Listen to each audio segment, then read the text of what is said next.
Baiju isn't in his shop. Oh, you're looking for Dr. Baiju. He's resting today, but he said to send any patients to the back room. Ah, okay. Thanks. We'll head on through.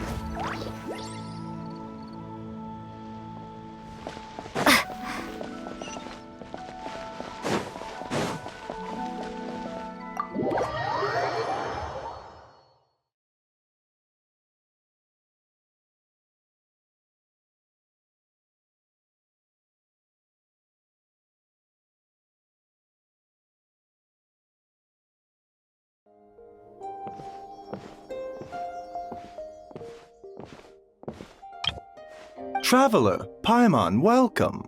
What can I do for you? It's the Traveler. She looks absolutely beat these days.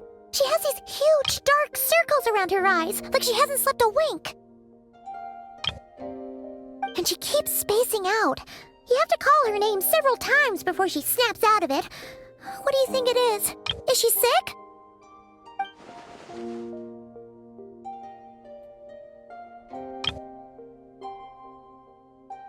Very peculiar. In all the time we've been acquainted, this is the first time you've come to me with a health complaint. Come, let me take a look at you.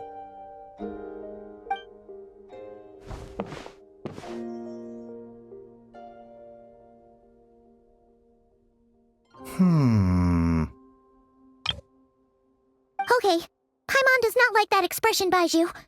It's not serious, is it? Complexion is good, eyes are clear, breathing is steady, pulse is strong. Physically, you appear to be in good condition, Traveler. In theory, your energy level should reflect that. You should be feeling right as rain. Hence my concern. A clean bill of health is usually a good thing, but in this case, it likely means your situation is more complicated. Physical illnesses come with detectable symptoms that can be used to diagnose, medicate, and cure the condition. But afflictions of a non-physical nature, they fall outside a doctor's realm of expertise. Huh? What do you mean, non-physical nature?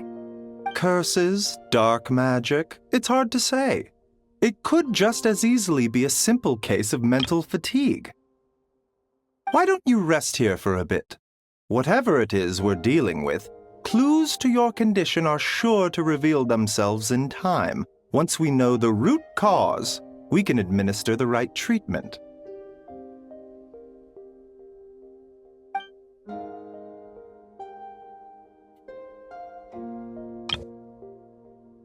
In the meantime, Changsheng and I will review the relevant literature for afflictions that present with mental fatigue.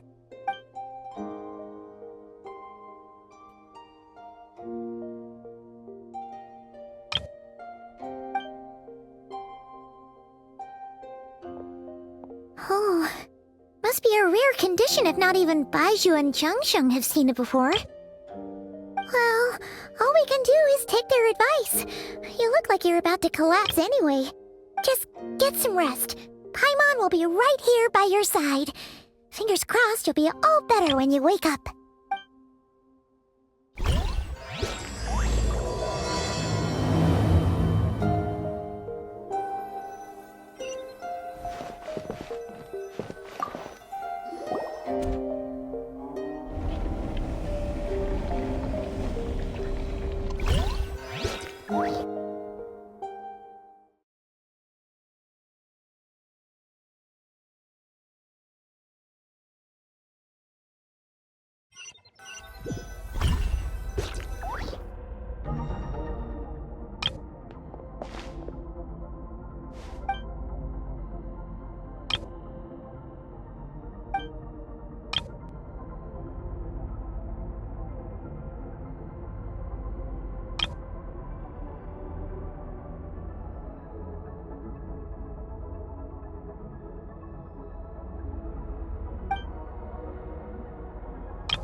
Traveler!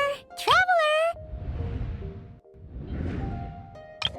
Rise and shine! Time to wake up!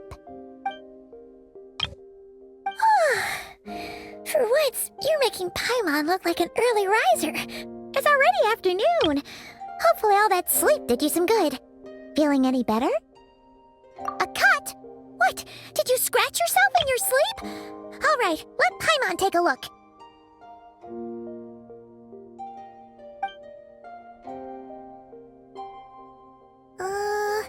Nope, nothing there.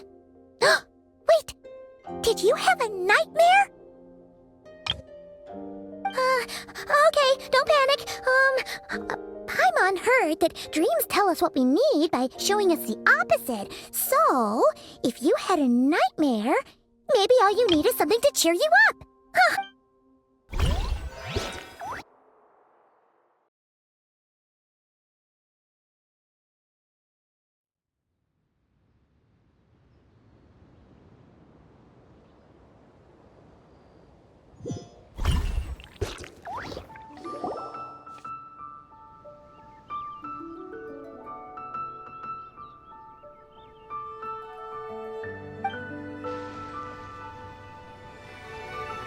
What?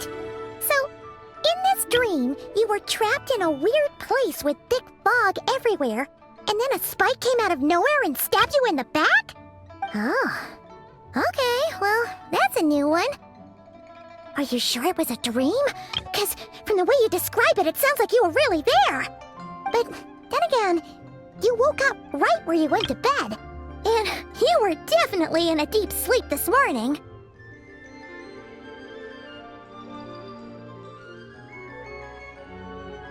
Then, it's decided.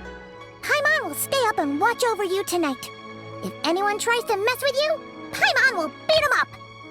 Or, wake you up first and then we can beat him up together.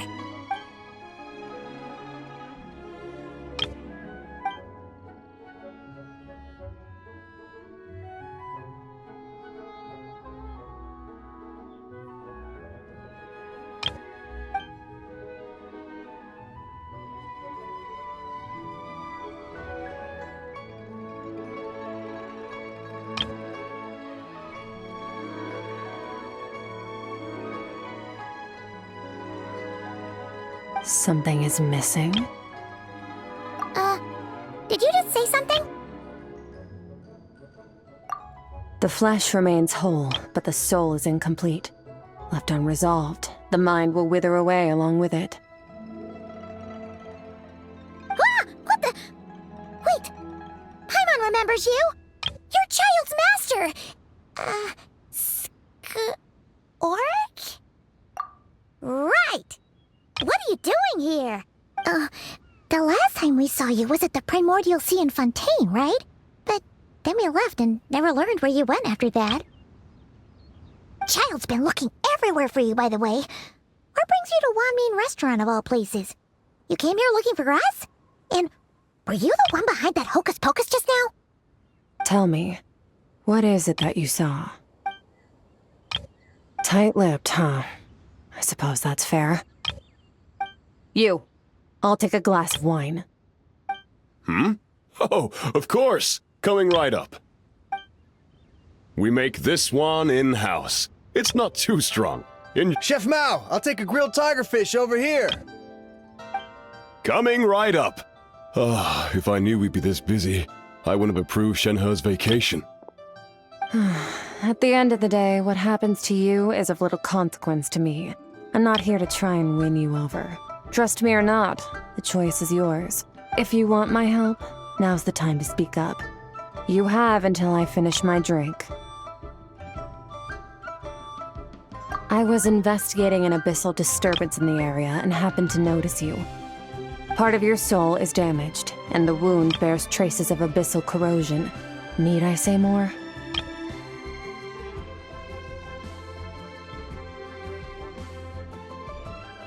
Neither of those things sound good.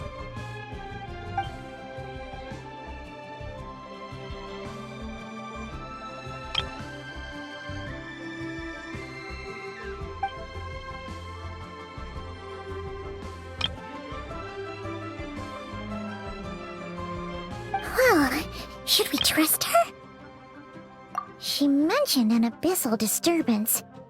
Maybe that has something to do with what's going on with you. But we could always find a different expert on the abyss to help us out. Yeah, and that thing she said about your soul being damaged is scaring, Paimon. Definitely something we should fix sooner rather than later. Skirk's an interesting one, that's for sure. But from what Childs told us, she doesn't seem evil, at least. 1, 2, 7, 10. That'll do. Well, have you made up your mind?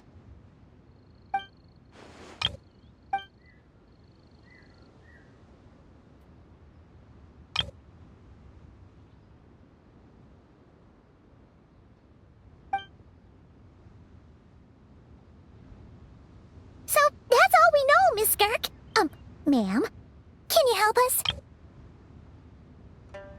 So, you couldn't disperse the fog. I understand. Come find me in the Guili Plains when you're done here. Oh, and I left cash for the drink on the table. Settle the bill for me, will you? Oh, okay. Huh? She disappeared! Wait, hold on. You overpaid. Here's your change. Oh, no, this includes the drink, so it should be the right amount. I didn't think you two ordered a drink. We didn't. It was that lady who came and sat with us, remember? You brought it out to her yourself. You sure?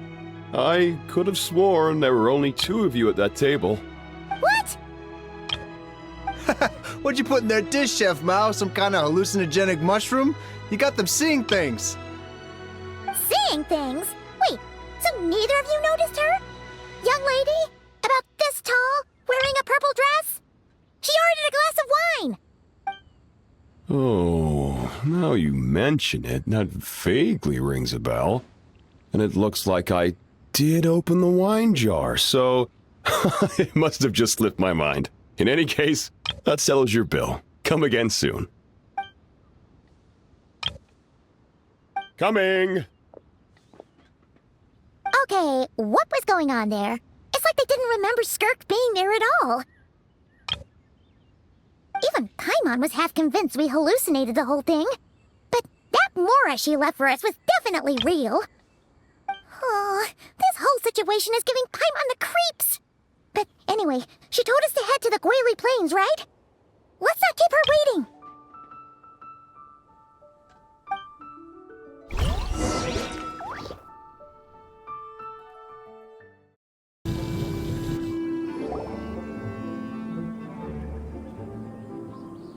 Whoa, what are all these rift hounds doing here?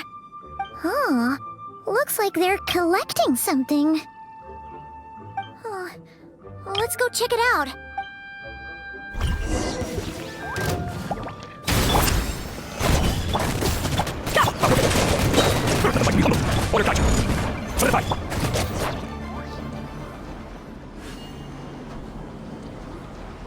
So, this is what they were collecting. It looks kinda like... Yeah, what is going on here? From the moment they are born, all beings with great power have an impact on this world. Even if their body is sundered and their soul extinguished, their influence remains. Gods are the most common example of that. The remnants of gods who fell thousands of years ago remain buried deep within the earth, carrying within them a warped will and a dark curse. Together, these remnants form what you call god remains, and it appears that some of those sealed here were dug up and removed. There are traces left, but they're fading fast. What are you doing? Nothing! Just wanted to make sure you were, real? She's definitely not a ghost traveler. Paimon poked her, and she...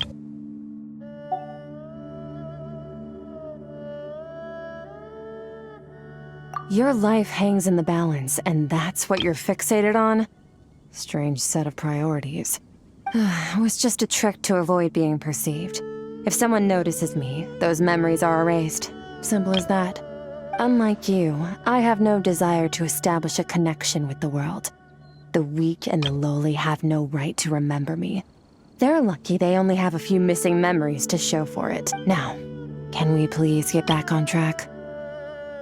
Okay. Where were we? Right. The god remains. So, basically, there's now less of them here than there used to be, right? Isn't that a good thing? In our experience, god remains are 100% bad news. A lot of terrible things have happened because of them.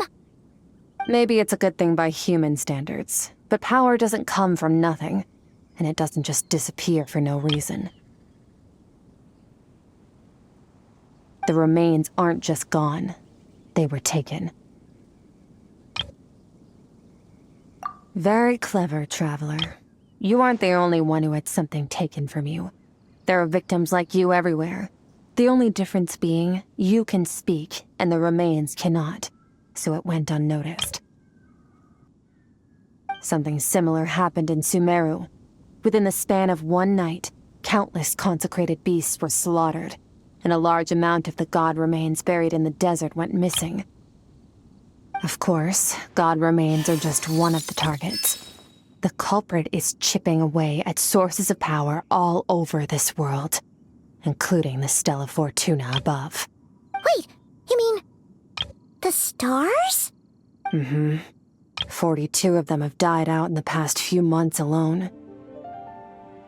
In Conria, people believed that powerful individuals have corresponding Stella Fortuna.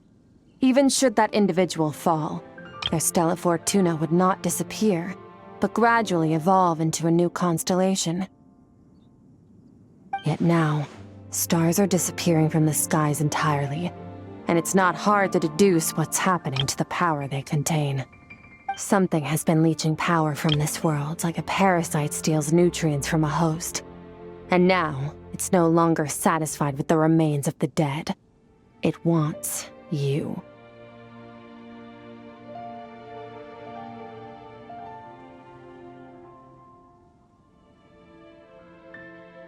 This time, it only took a fragment of your soul. But next time, there's no telling how far it could go. No one knows. All I know for certain is this.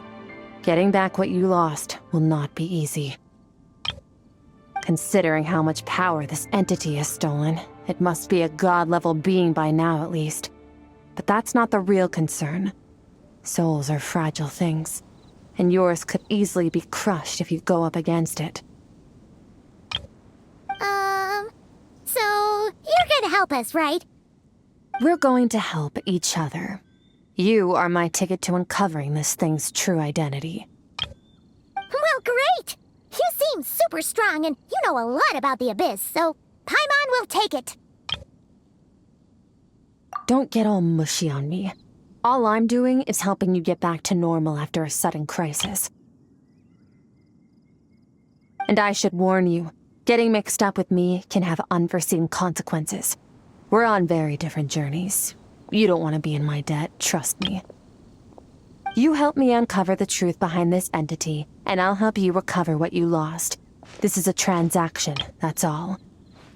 You would do well to remember that. Now, come along.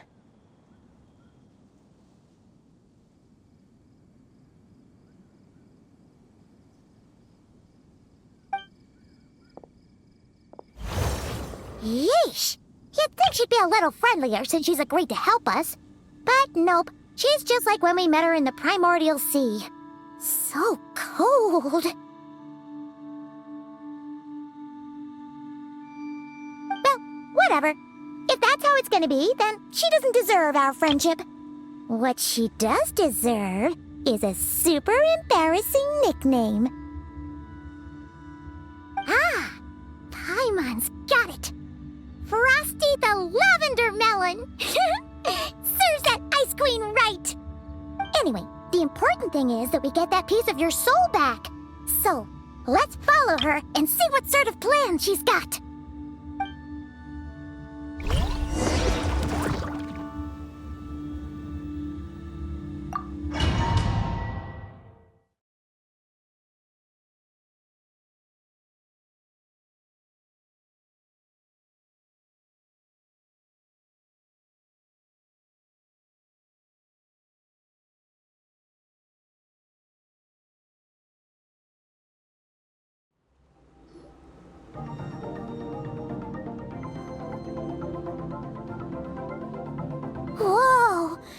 This place is way bigger than Paimon expected. This is where I live. I suppose it's the closest thing I have to a home here. It is. I brought you here because time flows differently in this place. I don't know how much Ajax has told you, but when he fell into this space, I mentored him for 3 months. In that time, only 3 days passed in the outside world. Ajax? Oh, right! That's Child's real name! Yeah, Paimon remembers him mentioning something like that.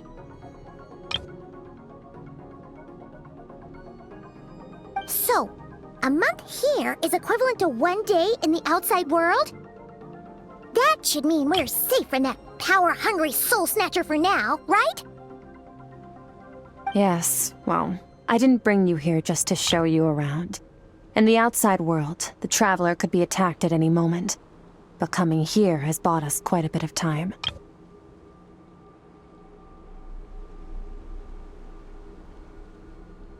Now, we just need to figure out how to investigate that place you saw, the one full of fog. Both your description and the abyssal disturbance I felt point to that space having some connection to the abyss. It could even be a domain similar to this one. The thief who stole that fragment of your soul is hiding there, but the abyss is a chaotic and turbulent place. If we want to pinpoint their location, we need to see what that space looks like without the fog. Abyssal power can grant a special form of sight. Have you ever wielded abyssal power before? Okay. Do you plan to learn?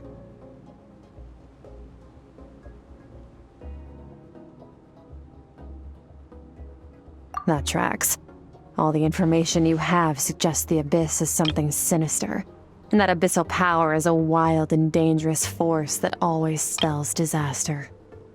And you're saying that's not true? Depends on your perspective. Floods and hurricanes take countless lives too. But if one day you gain the power to control them, what was once a calamity is now just another tool in your arsenal. I'll respect your opinion, though. Just means we have to turn to the second best option. A little abyss crystal that contains my power. Wear it on your head, and we'll be able to perform dream mirroring when we fall asleep. Dream mirroring? It means experiencing whatever the other person is dreaming.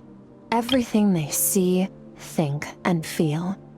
Since you haven't studied the art of using abyssal power, and have no plans to jump in the deep end right now, I'll have to do the investigating for you. With dream mirroring, every time you slip into a deep sleep, I'll see with my own eyes whatever scene plays out in your mind. Then, I can guide you through the dream environment, and we'll take back what was stolen from you. Huh. You make it sound so simple.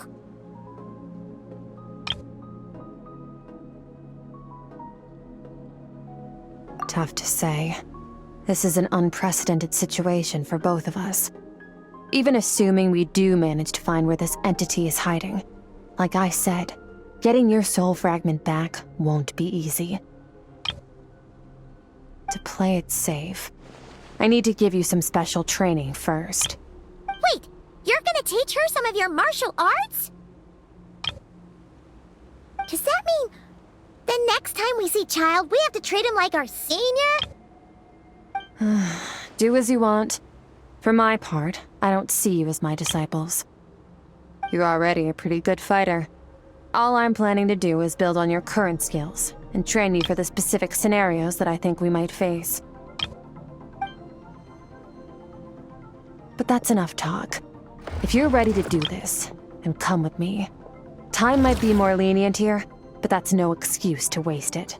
Oh, she moves fast. Paimon can hardly keep up with her. So, special training, huh? Kind of a rare opportunity. With your skills, there's not a lot of people qualified to train you. The last time something like this happened was probably anti-Raiden Shogun training, right? Oh, feels like a lifetime ago. Skirk seems pretty strong too, though. Remember how she said that the all-devouring narwhal was just her master's pet? Maybe we really will learn something here.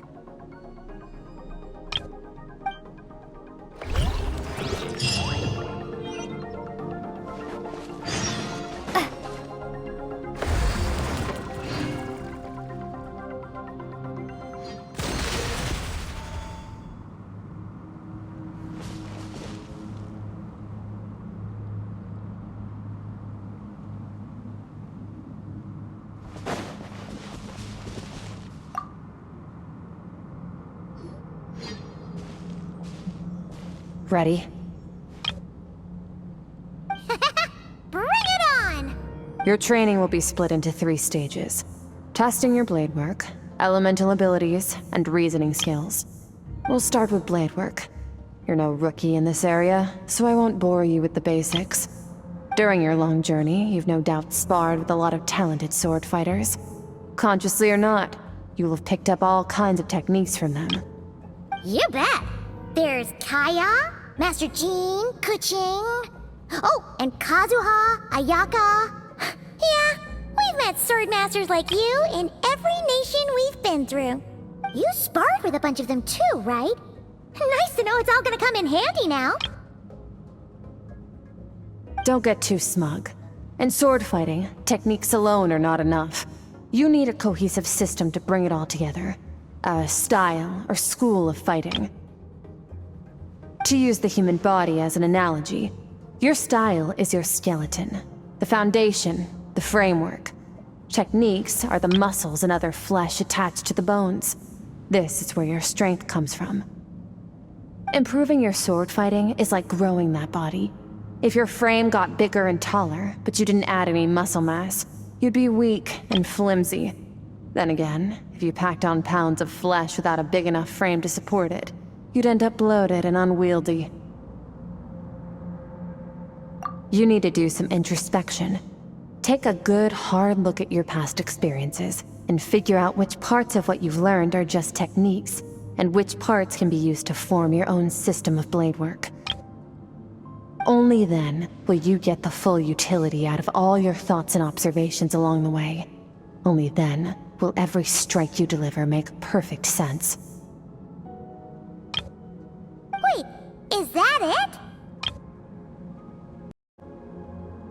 Paimon thought you were gonna teach her some cool new moves!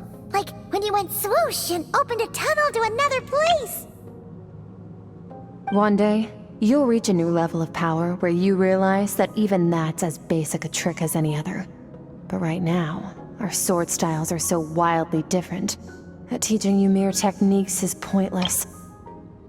There are no shortcuts in the pursuit of power. Failure is your best teacher, and rigor is your coursework. That's all I have to say. Time to make a start. Train until you're satisfied with yourself. Now focus. Destroy the crystal columns as swiftly as you can.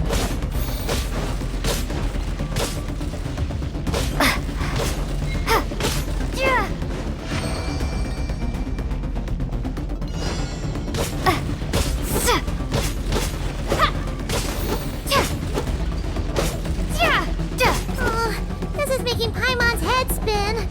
Hang in there, traveler!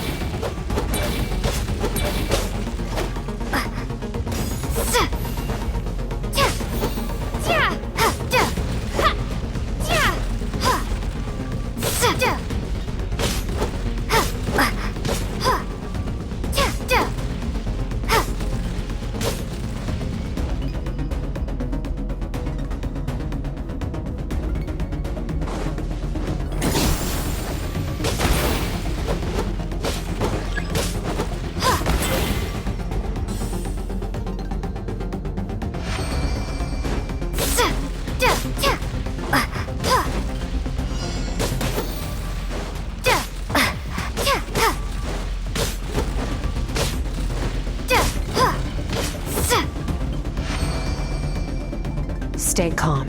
Use your head. You have to keep it together.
This moment will be frozen in time.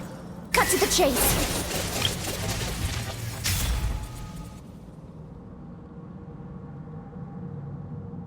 Consider a moment of true mastery that you've witnessed in another person, and ask yourself, what lies beneath the surface? What's their guiding philosophy? What's their state of mind as they maneuver their weapon?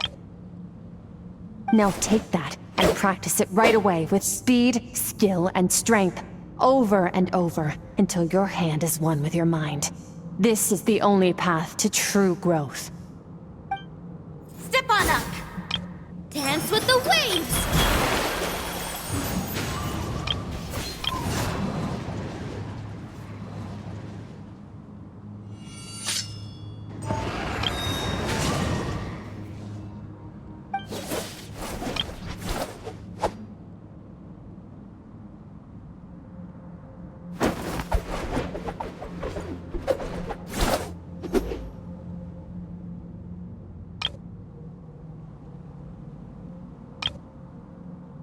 If you start to tire, empty your mind, but do not stop.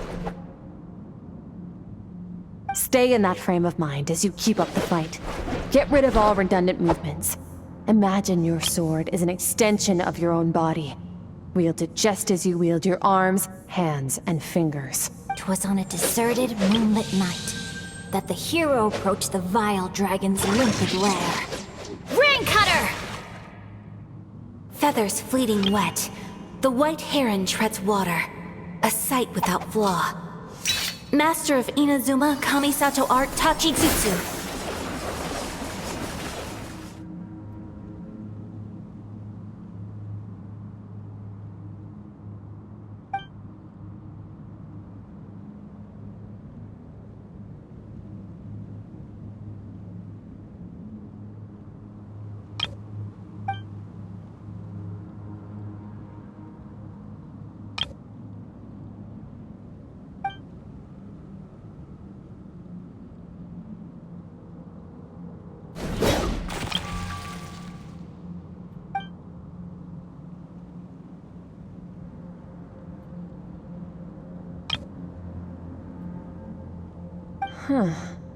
Looks like you've made some real progress. That concludes your training session. Awesome! Paimon knew you could do it! How do you feel?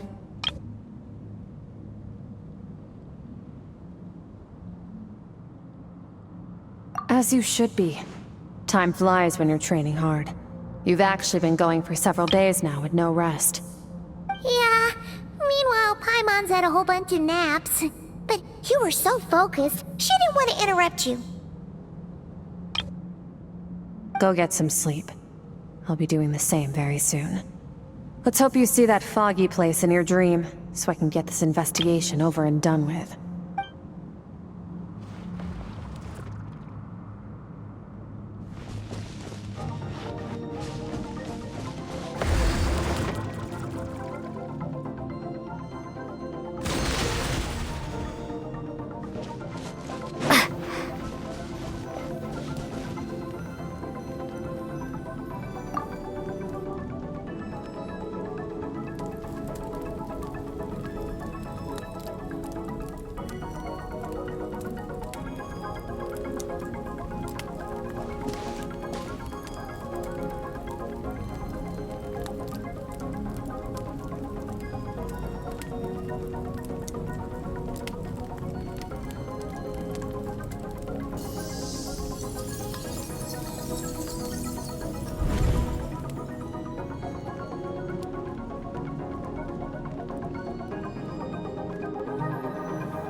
Skirk, why are you skipping classes again? We've talked about this.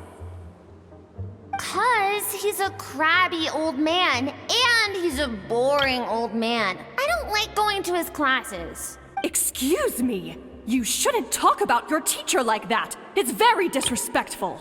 All right, let's not get into a big fight about this. Skirk's learned what she needs. There's no point forcing her to sit through more classes if she doesn't want to be there.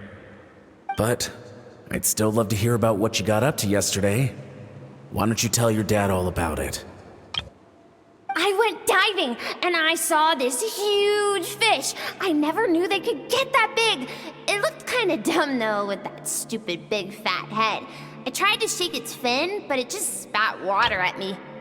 Oh, and today, I'm gonna go to that prairie up north. There's supposed to be this giant bird there that can spit fire. I bet if I climbed on its back, it could fly me all the way to the stars. Then I suppose your old dad should get one as a pet too. Otherwise, how are you gonna hear me call you for dinner up there in the stars? When it's time to eat, I'll come back on my own, Zilly. Anyway, gotta go. Bye, Mom. Bye, Dad. Wait! Put on a coat at least. You'll catch a cold. I'm talking to you, young lady. You spoil that child, you know. Ever since that merchant ship arrived, she practically lives outside. Always going on about exploring the beyond one day, whatever that means.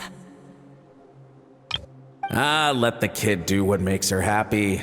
Besides, we both know you're all bark and no bite. Come on, our little adventurer's gonna be hungry when she gets back. Let's get started.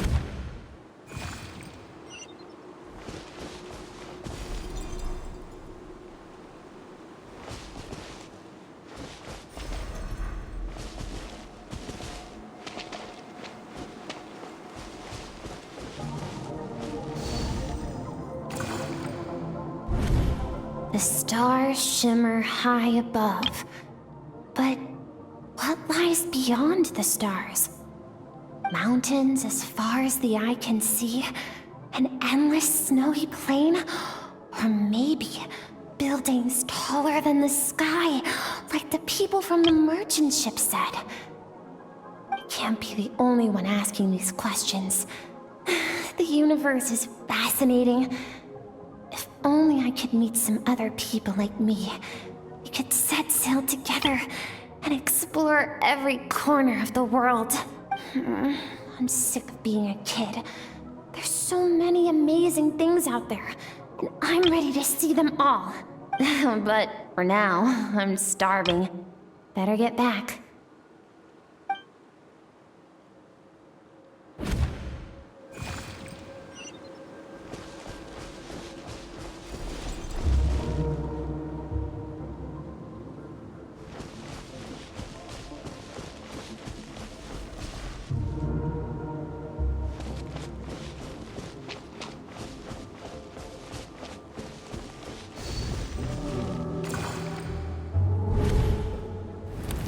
Don't let a single one of them get away!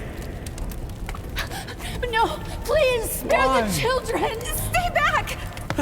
They're coming! Run! Help! Eliminate the threat. Take them down. Don't be scared. Help! This way! We'll never make it! Fire. There's fire everywhere. What happened? I told you we shouldn't have trusted these outsiders!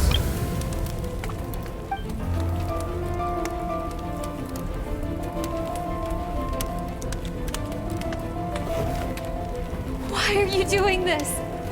What did we do to deserve this? We welcomed you with our finest food and drink, showed you the best our home has to offer, gifted you cloth dyed by our own hands. And this is how you treat us? Run! Save yourselves! Captain, Zone 3 is clear and we have Zone 2 surrounded. Begin extermination. Remember the orders from upper command. No one is to be left alive. Rest assured, sir. We have enough munitions to annihilate these savages and burn their entire civilization to the ground. Good. The only ones who put up a real fight are that man and his wife, correct? What's their status? We shot the man in the ankles and the wife broke her wrist attempting to fight back. They won't be doing much more fighting. They're holed up in their home for now, but they won't last long.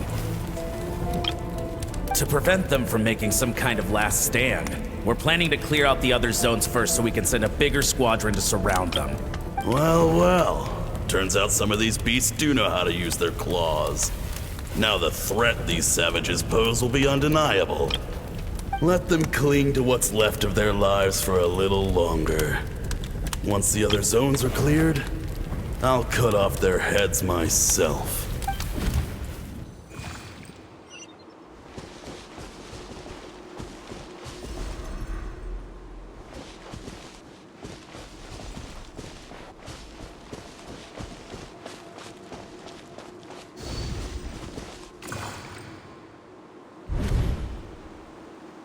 Dad? Mom? Skirk, you're all right? Thank heavens. I'm so happy to see you, sweet girl. But you need to go. It isn't safe here. They'll be back any second. What happened? You're bleeding a lot. Dad? This is the place. Alert all units. Prepare to surround. Run, Skirk! Run as far away as you can. Don't trust anyone. Your dad and I, we're not afraid to stare death in the face, but we need you to survive. My clever girl, so curious. You're already so brave. I know you're going to grow up to be such a positive light in this world. Whenever you miss us, just play this song. Remember, life is a gift. Don't let darkness claim it. Break down the door! Look what we have here. A savage that can pluck a tune. Well, the show's over.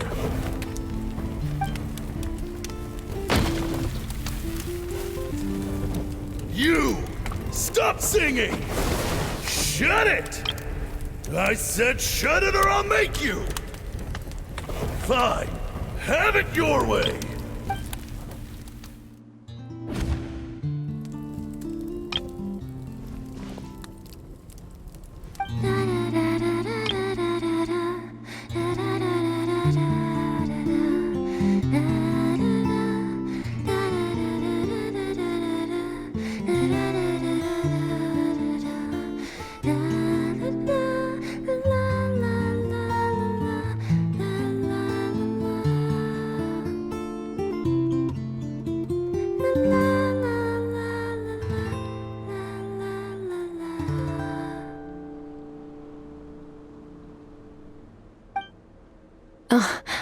You're awake? I found a few clues while you were asleep, but it's only a start. Now, time for the second stage of your training. This time, the focus is elemental energy. Come find me when you're ready to begin.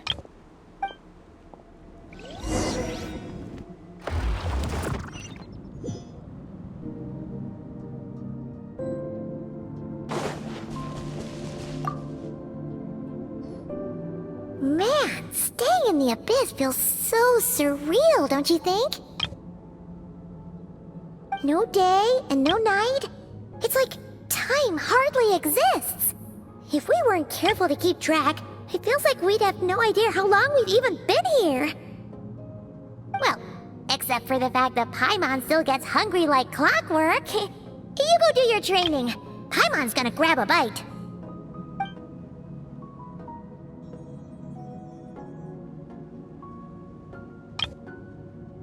The way I see it, the pursuit of power is divided into 3 stages.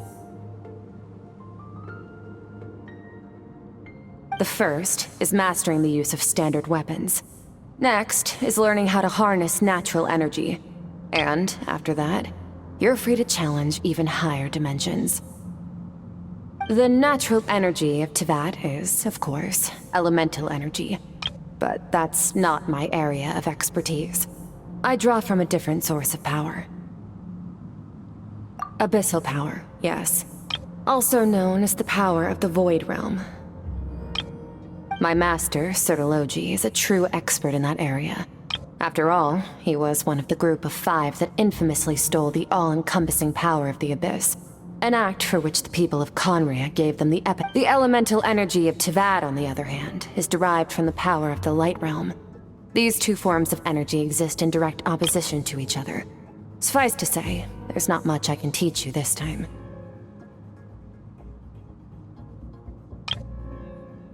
A keen observation, traveler. Call it respecting local norms. The Abyss stands in direct conflict with the will of this world. So, to make my life easier, I disguise my power to make it appear cryo-like in nature. It's a technique I learned from some Conrian ruins, known as the 7 Shifting Serpent. If you ever change your mind about delving into abyssal power, I can teach it to you.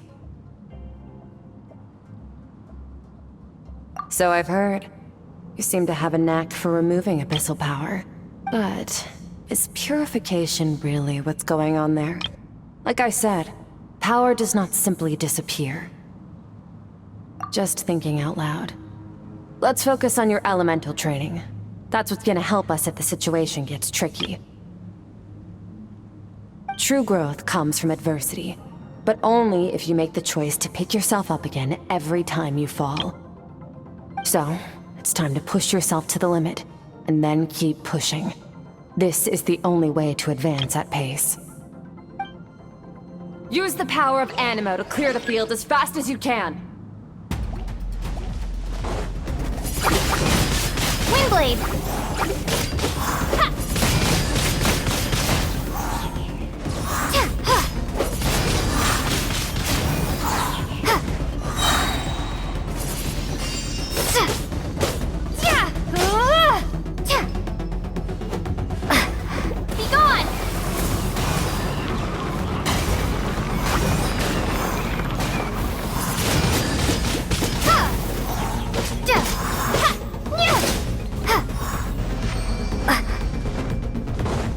Observe your surroundings. Look for things you can use to tilt the scales of success in your favor.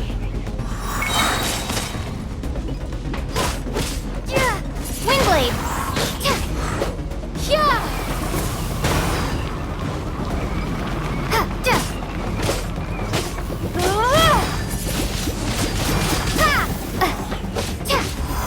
Windblade!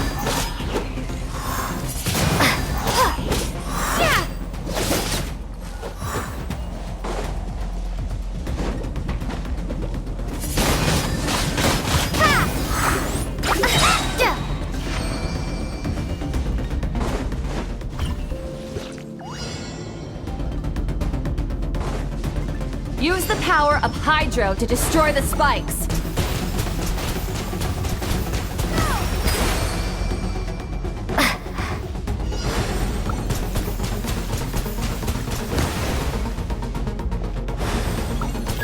Faster!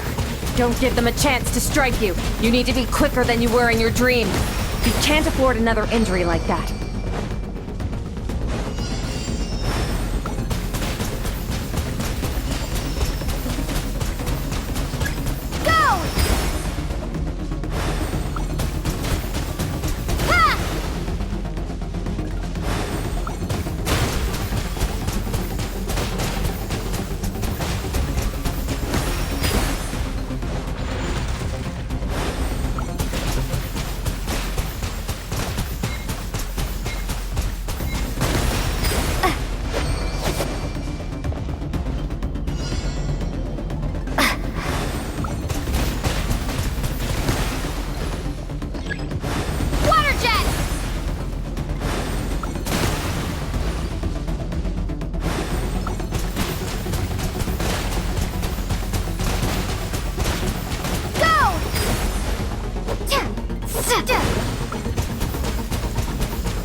You need to understand what makes you special. The ability to wield elemental energy without a vision and switch between the elements at will. It means your aspirations need no approval from the gods. Your power is not bound by the rules of this world. So be bold. Do not be afraid to chart your own path.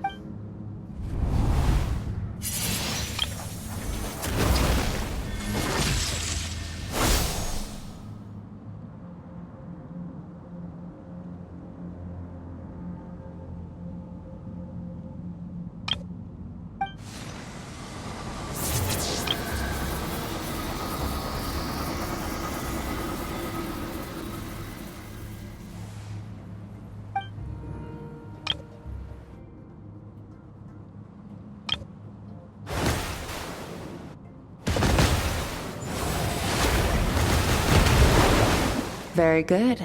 It seems you've reached a deeper level of connection with the elements. Long enough for you to lose yourself in your training, which is a good sign. Relentless practice with the elements has drained all your strength, but it's also what allowed you to make progress. Get some rest.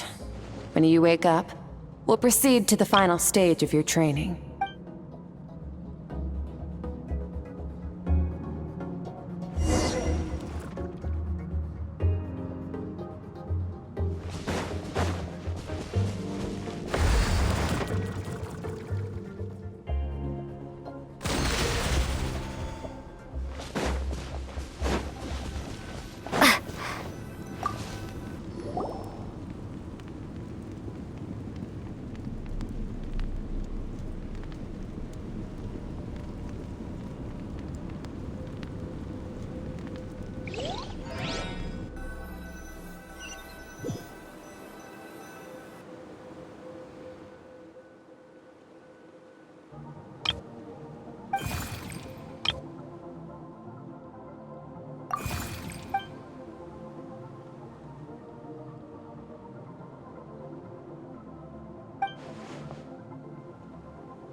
What is the secret to power? Longing, hatred, self-preservation. No, it is fear. The fear of losing those you love. The fear of watching your home burn. Fear of loneliness. Fear of death. Fear is the source of evolution. It forces humanity to adapt to their environment and overcome hardship.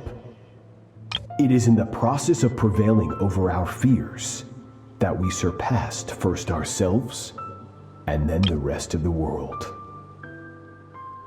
That fear is now part of you. It calls on you to evolve. And it is time to answer.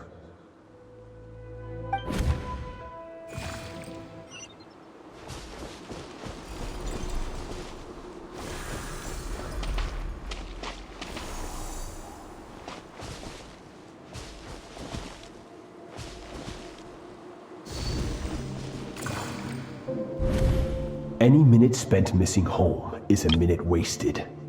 Practice your sword work instead. Do not make me tell you twice. But, Master, I can barely lift the sword anymore. If I keep going, I feel like my wrist is going to break. So it has not broken yet. Then pick up your sword and keep practicing until it breaks. I want to hear the cracking and splintering of bone. After all, bones can always be reset.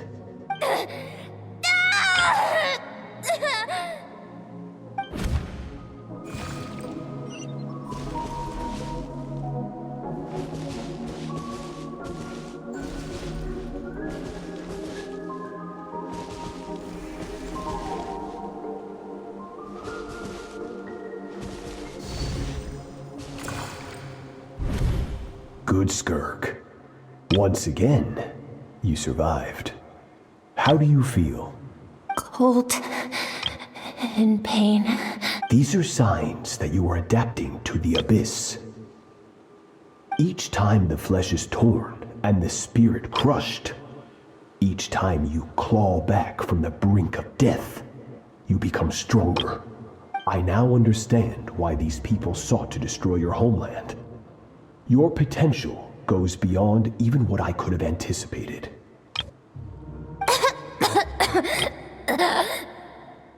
But you still have much to learn in your pursuit of strength. Your mind is rife with distractions. From now on, I shall show no mercy in your training. You must learn to shut out all the pointless emotion, crush the self that makes you weak, and become master over your physical form. Get up, Skirk. Wipe the blood off your face. Cut away the rotten parts of your flesh, and mend what is broken. Then take up your sword.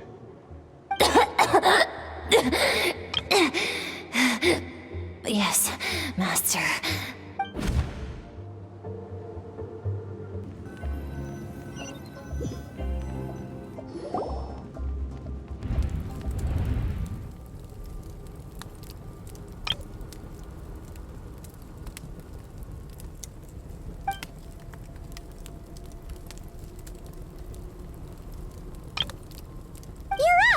Hopefully you got some good rest.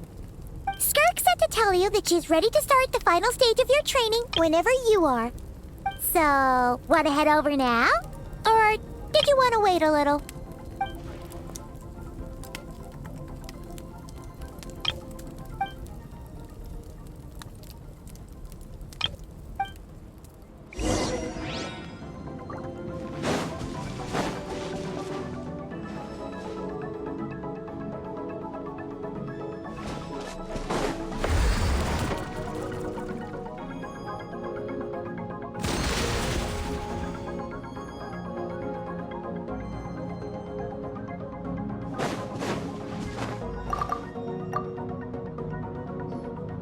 From your training so far, you have gained better command of the sword, and more control over your elemental abilities.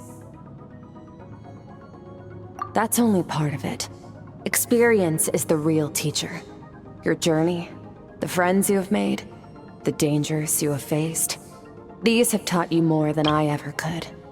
Now, it's time to focus on how you react under pressure. You must be able to think rationally, even in unpredictable combat situations. To simulate this, I'm going to attack, and you're going to block. Ready?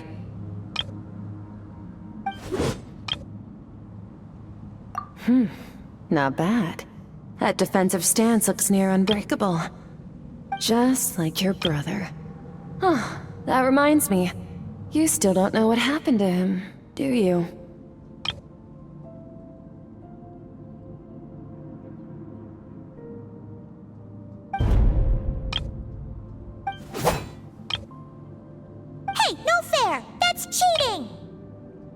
You think every opponent has the same moral code as you? You can denounce their deplorable methods all you want, but only if you live to tell the tale. The dead don't get to complain. Strong emotions will always arise in combat. Anxiety, anger, fear. But a true warrior is never at their whim. Only when you are free from the influence of emotion can you make the right choice, no matter the situation. How amusing. Almost sounds like you think you know me. But you don't. You can choose your own path. We are not the same. Let's begin. Try to use reason over emotion. Make the most rational and advantageous decision in any given moment. This is your final training session. Look alive.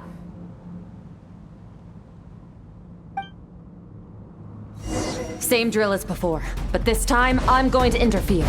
Hold your focus. Water jet!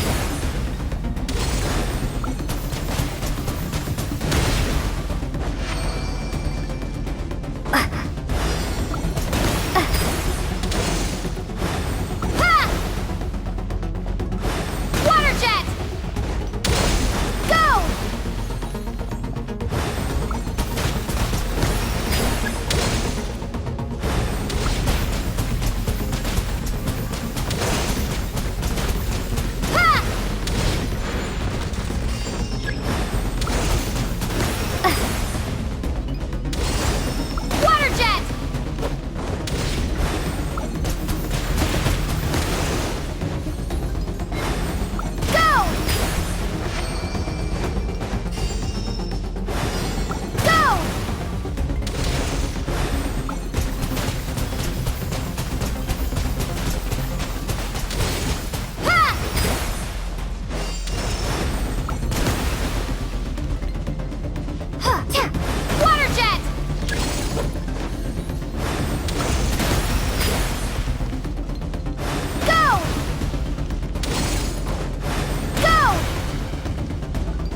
bad. Better than I expected.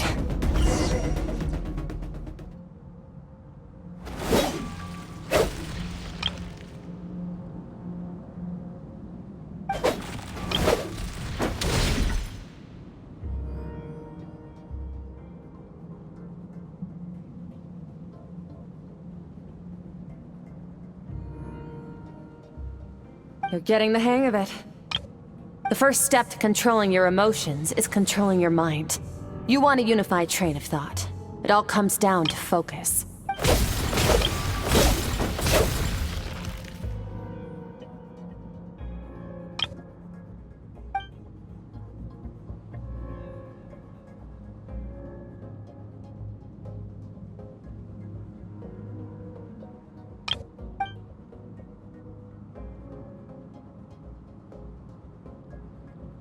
Your mind is rife with distractions. From now on, I shall show no mercy in your training. You must learn to shut out all the pointless emotion, crush the self that makes you weak, and become master over your physical form.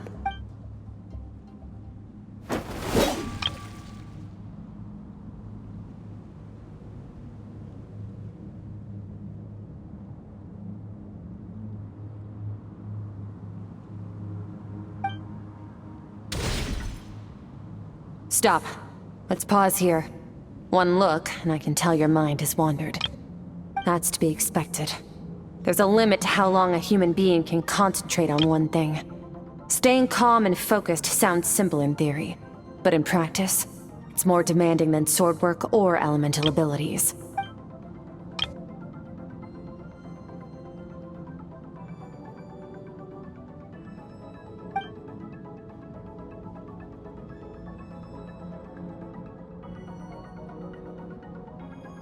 Get some rest. No point training further if you're already dead on your feet. Like I said at the beginning, the only goal of this training is for you to reach a point that you're satisfied with. You managed to push past your limits, which is a good start. You can be proud of that, and sleep well knowing that you've earned it.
Skirk is amazing. She faced down that terrifying giant and cut its head clean off. Oh, she got hurt though, didn't she? I heard it was pretty bad. Yeah, well, that's a given. But the moment she was on the mend, she got right back to practicing her sword work. I heard Master suffered a grave injury once too. Lost an arm and a leg and still came back stronger than ever. Skirk's becoming more like him by the day. Incredible. I wonder if I'll ever reach their level. They're always so resolute, so unshakable.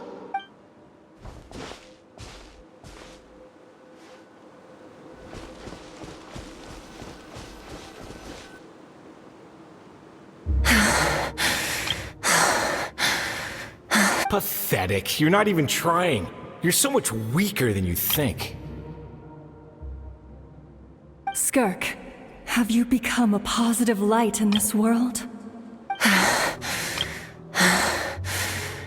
Do you even remember how many of us perished in that fire? How many bodies were left to rot on the scorched earth? Yet you alone live on. Keep your gaze fixed on your blade. You don't deserve to rest. I have so many questions. I just want to jump in a spaceship, explore the whole universe, and get answers from the stars. I just need to wait till I'm grown up. Then, I can do anything.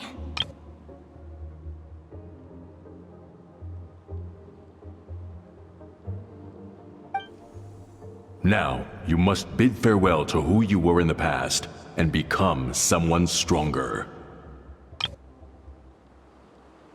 Run! Skirk! Run! Only death awaits us here. Keep running, and don't ever look back.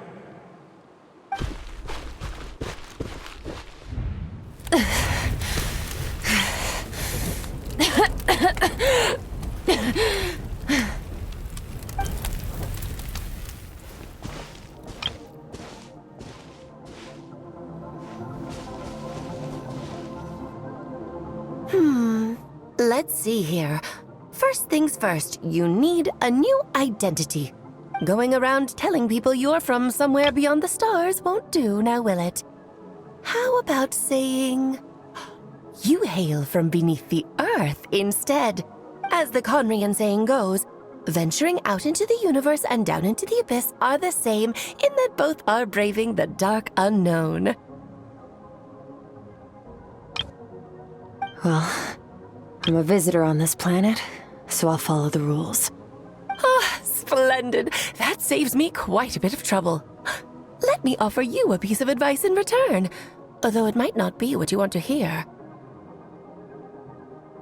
I know the pursuit of strength is important to you, but taking a moment for yourself every once in a while is never a bad idea.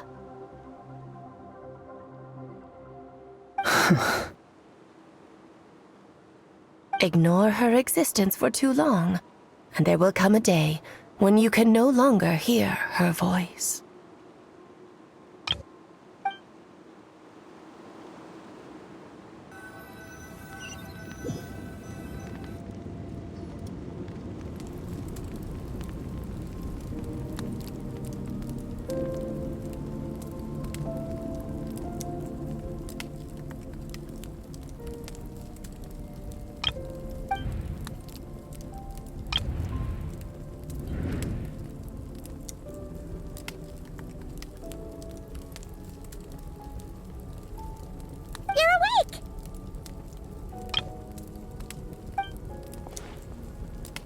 Be starving, right? Ta-da! A barbecue feast just for you!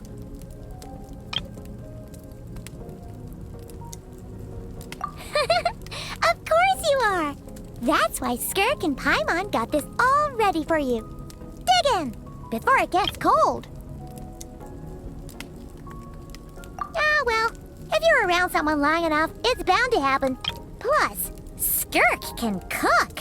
So, Paimon decided she can forgive the whole Ice Queen thing. Paimon's not one to hold a grudge. Here's an idea. Let's save the chit-chat until after the meal.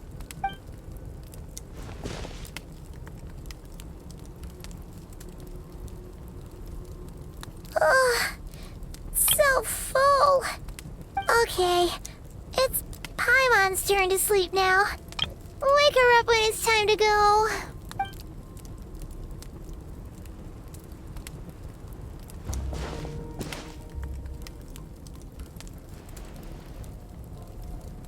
I have good news.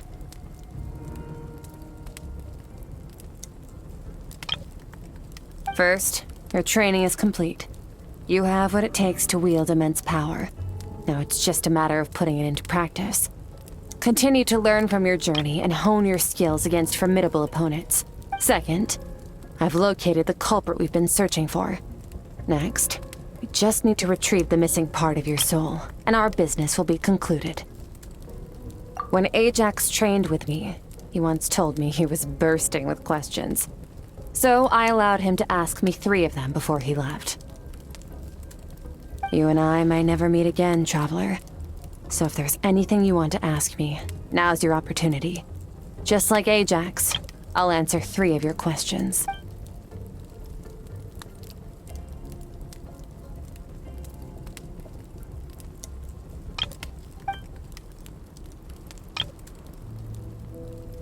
Okay, not the angle I was expecting. What makes you ask that?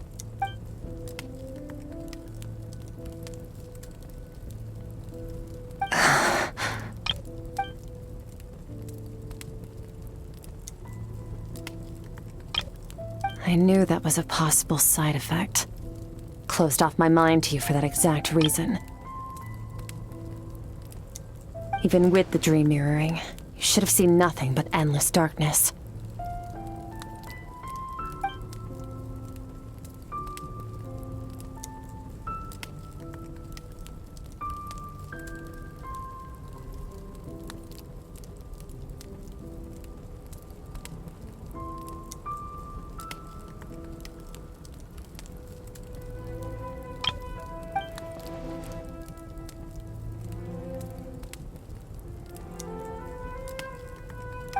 Whatever. Must have been a flaw in my execution. I shouldn't be too surprised. Due to some recent circumstances, my self-control has been lacking as of late. Since you've seen what you've seen, there's no reason to hide the truth. All I ask is that you keep it a secret. No, I'm not from Teyvat. I'm from a different planet. And there was a time when I journeyed through the stars. A lot like you in some ways.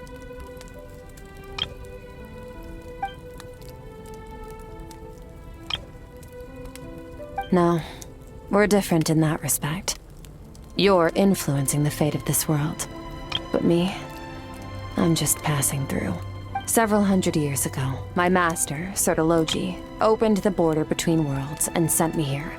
But this is not my home.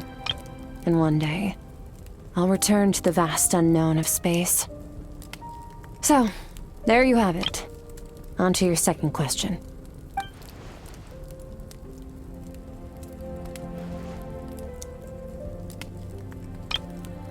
To become stronger.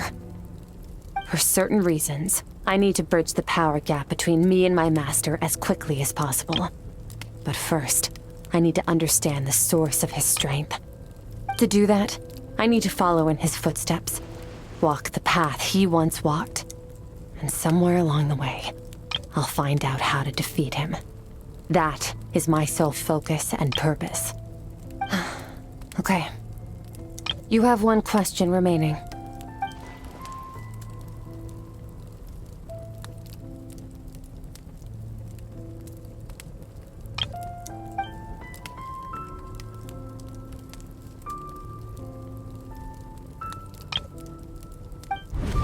You make it sound so easy.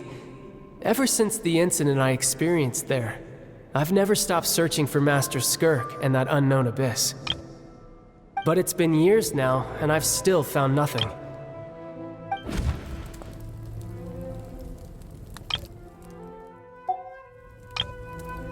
Well, your last question?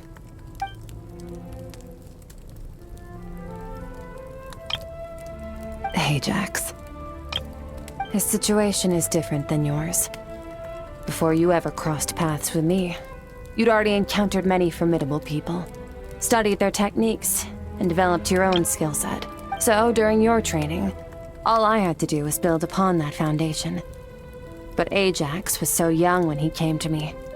A complete blank canvas. Children can't help but imitate their role models.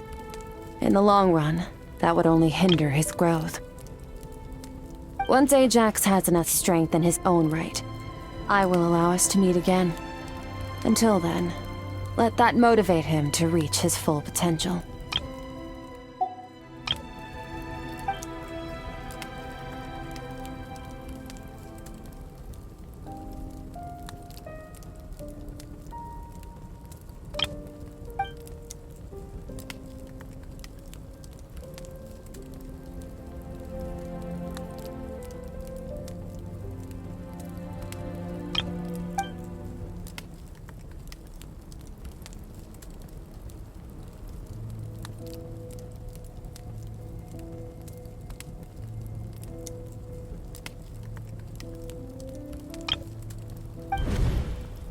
Unlike you, I have no desire to establish a connection with the world. The weak and the lowly have no right to remember me. They're lucky they only have a few missing memories to show for it.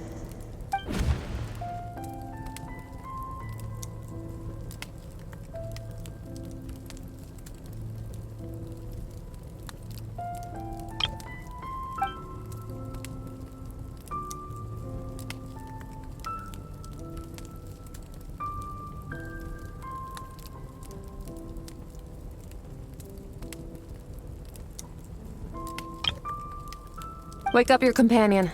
It's time to go. Oh, and everything I just told you. Best keep it a secret from her as well.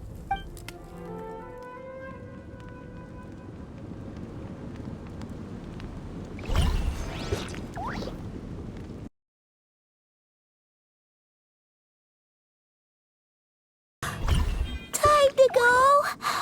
Oh, finally! Where are we headed?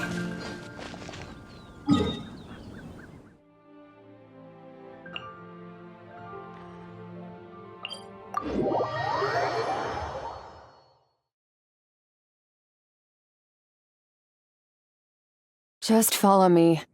I'll open an abyssal rift close to the culprit's location. It will take us to where he's hiding.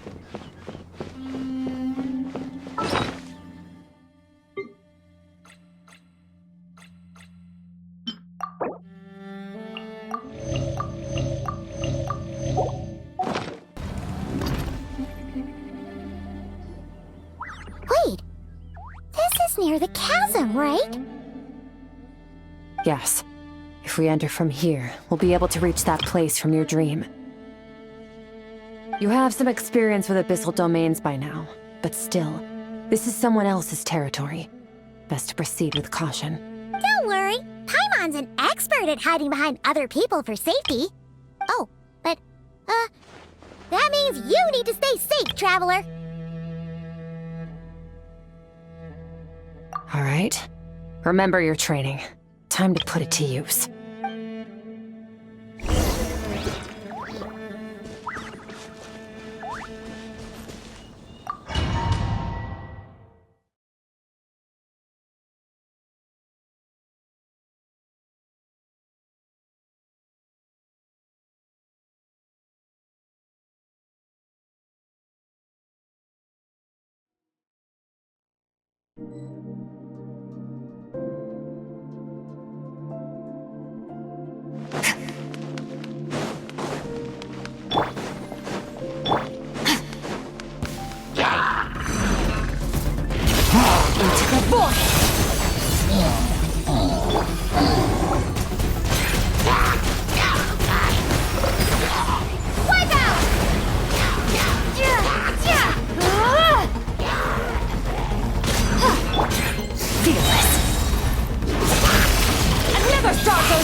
Whoa! Look at all these spikes! Careful! Don't get hit! You know what? Paimon's just gonna float behind you. Come on, you got this!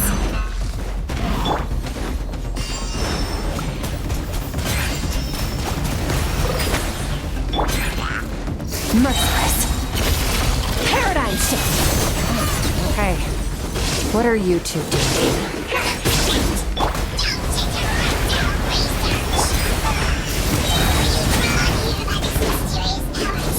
Dusty. I get abandoned in the house. Let's press on.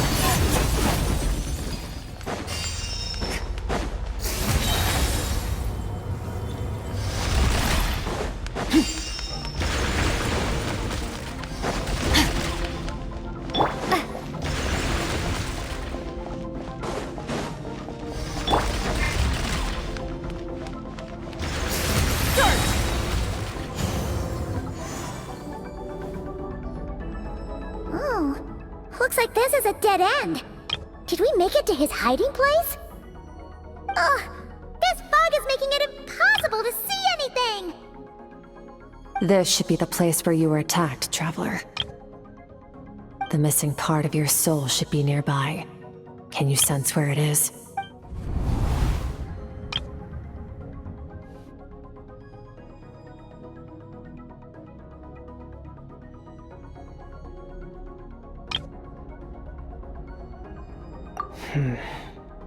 Our opponent must have covered his tracks just in case. Otherwise, you should have sensed it much more strongly. Hold on! Look! The spikes are back! Stay calm. Let's hold back a little. Give our enemy some wiggle room so we can see what we're dealing with. If you're too reckless, we might be playing right into his hands. Our enemy took part of your soul for a reason. It's likely he integrated it into his attack somehow. If we're smart about this, we can track it down.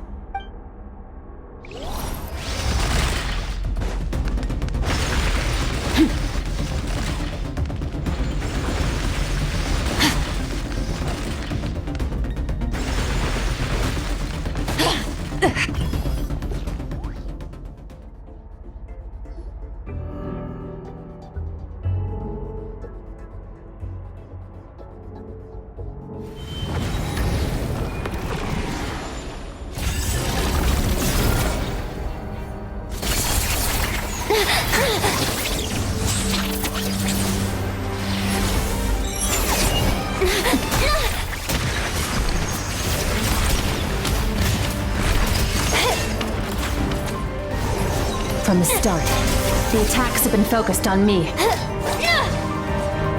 Trying to break through my defenses? I see.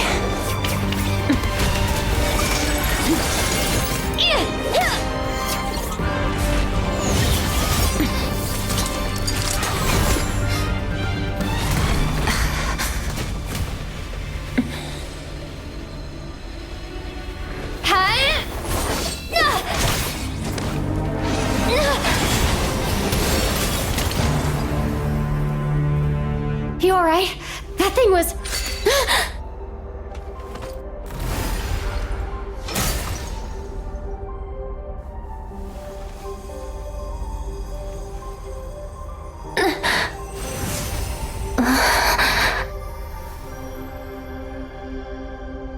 There. I got it back. Traveler! Skirk! What happened? It looked like Skirk just got... In the Guili Plains, you asked me why this enemy chose you as his target. Now, the answer is clear. It's not just the fact that your strength is impressive. It's also because of your ability to, as you put it, purify abyssal power, whatever that actually means. The fact is, that ability allowed him to do something that should have been completely impossible. Namely, break through my defenses and steal my power.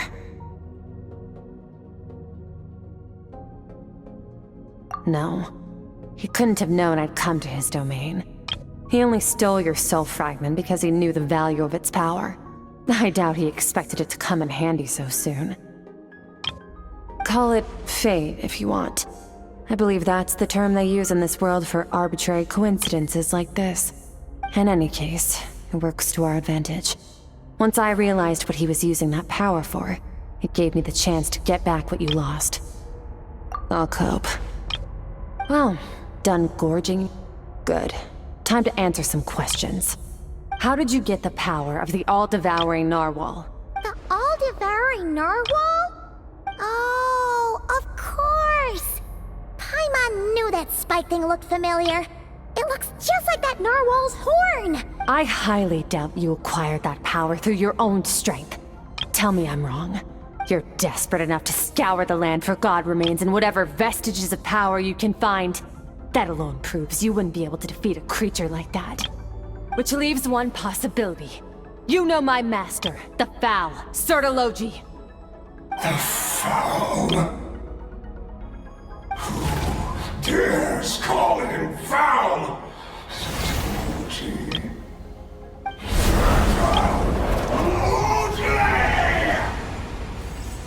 What's wrong?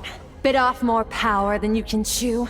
You're struggling to hold a basic conversation. Just a little longer. I'm still... Look! It's back! Those obsessed with power will let it devour them before abandoning their pursuit.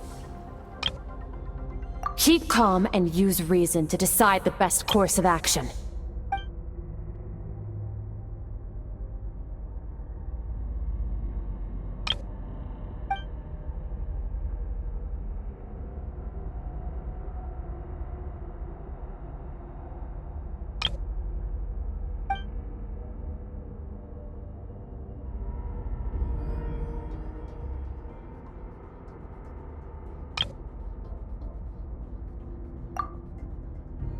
Wise decision.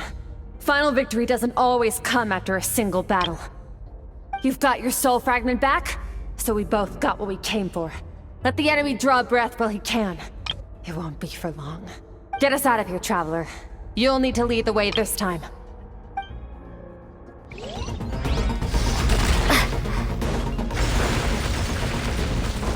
Skirk, is your shoulder gonna be okay? The wound is minor. It'll heal in no time. You should focus on getting out of here alive instead. Uh-oh! Falling spikes! Run!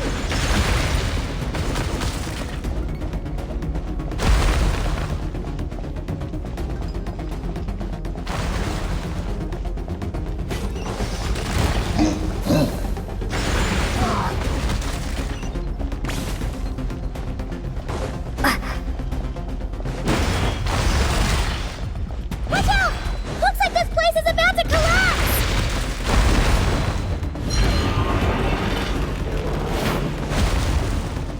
So, this guy's power has something to do with the all-devouring narwhal. Did you know that all along, Skirk? I had my suspicions. That's why I decided to investigate in the first place. But suspicions only get you so far. I needed to verify it for myself.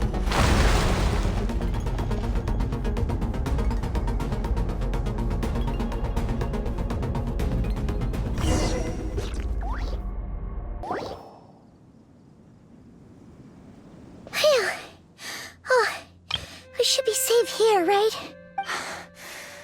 I no longer sense his presence. Can't have followed us out of that abyssal domain. Weaklings like him will find that my power is not so easily controlled. He won't be leaving that place until he's managed to digest it.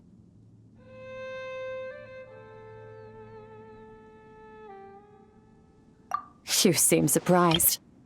I suppose that's fair. You've seen but a fraction of what that whale is capable of. That gaping maw could swallow a planet whole. It's called the all-devouring narwhal for a reason. Devouring is what it does best. It can extract power from anything, dead or alive, as long as it manages to make physical contact. Yeah. When we had our run-in with that thing, Neverlet mentioned that it has an instinct to devour. Your dragon friend recognized the nature of its abilities and used the power of Hydro to protect you. That worked because it was in a satiated state, so it was somewhat less aggressive than usual. It's a different story when it has no more power to feed off of. That's when its true voracious nature kicks in. It could devour everything on the planet in that state, which is why I cast it into that void space. But I hadn't counted on there being anyone left on this planet capable of wielding its power. To me, that says he must have encountered the whale a long time ago. Meaning, he must have known my master. Exactly. It told me everything I needed to know. Hence why I said we both got what we came for. And I believe that brings our transaction to an end. Now that you're whole again, you can get back to your own journey. I'll handle the rest of this situation myself. No way! We can't leave now!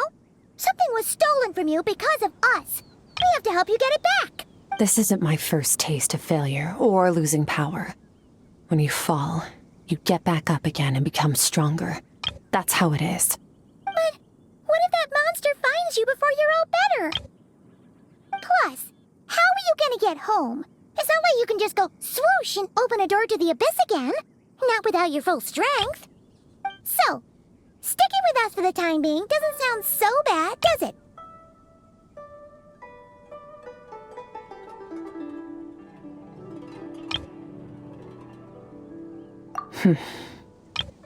Fair enough. Then take this. What is it? A bag of Mora. Nothing in this world is free. I know that much. I'll leave the planning to you. Hurry up and decide where to go. We shouldn't linger. We should take Skirk somewhere she can rest. But where? Paimon gets the feeling Skirk wouldn't like being around a lot of people. Oh wait! Baizhu said we could rest in the back room of the pharmacy, didn't he? Let's head there! He'll know something about Master. I'm sure of it. Next time, I need to be ready. Fine. It was just a scratch. It'll take time to recover my strength, of course.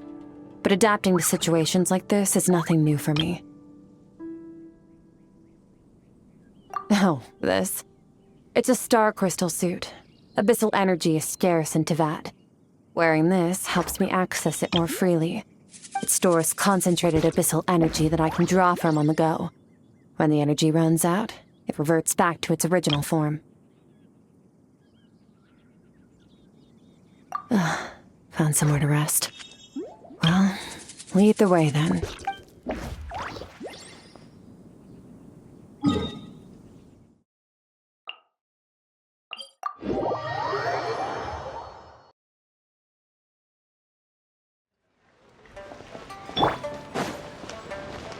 Try and stop me!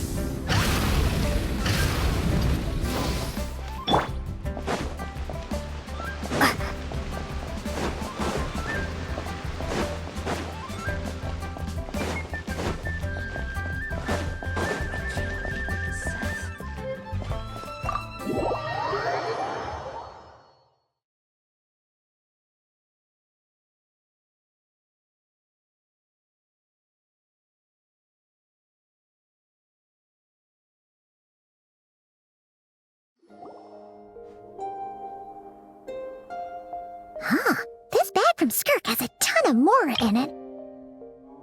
Does she have a job or something? Wait, no. After what we saw at Wamin Restaurant, that seems impossible. Can you imagine? It would go something like...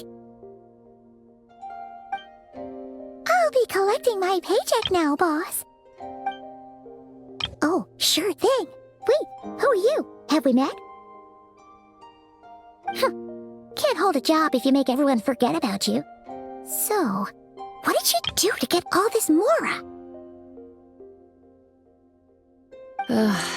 Claimed some buried treasure, took care of a few monsters that were causing trouble.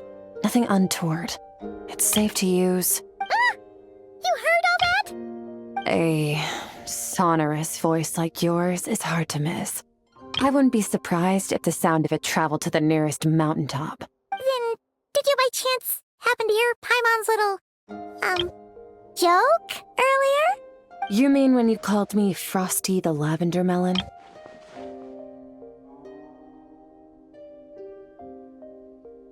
No, sorry. Paimon totally misspoke just now. She didn't say that at all. It was, a Paimon lookalike. Yeah, she's a piece of work, that one. Always impersonating Paimon and giving people weird nicknames.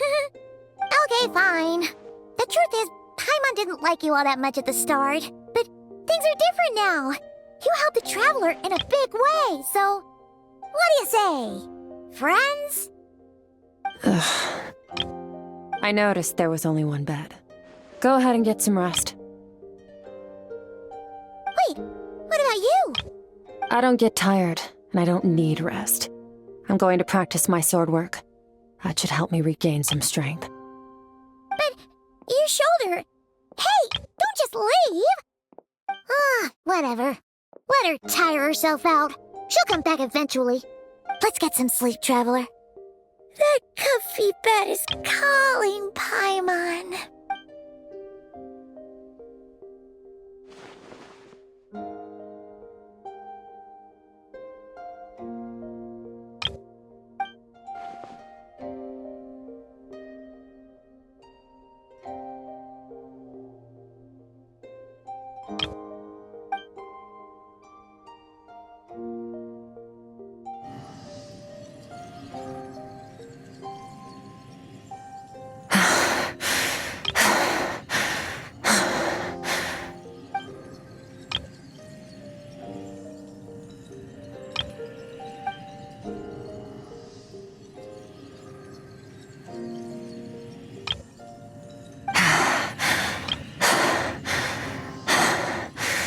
quiet.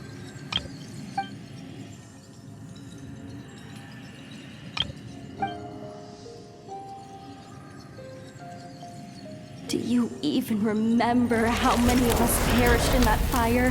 How many bodies were left to rot on the scorched earth? Yet you alone live on. Keep your gaze fixed on your blade. You don't deserve to rest. Run, Skirk. Run!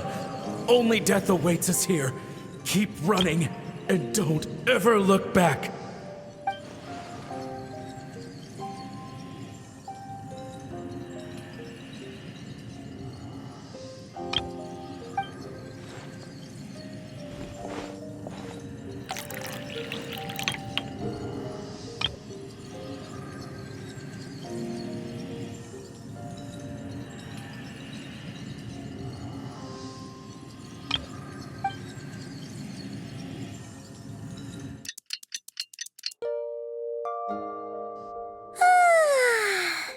Getting an early night's sleep is the best.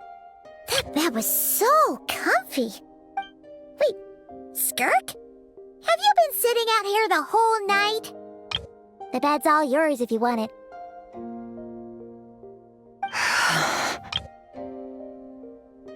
About 60%. Maybe 70. Whew! Paimon thought it would take at least a couple of days. That was fast. No, not fast enough. That's 20% less than last time.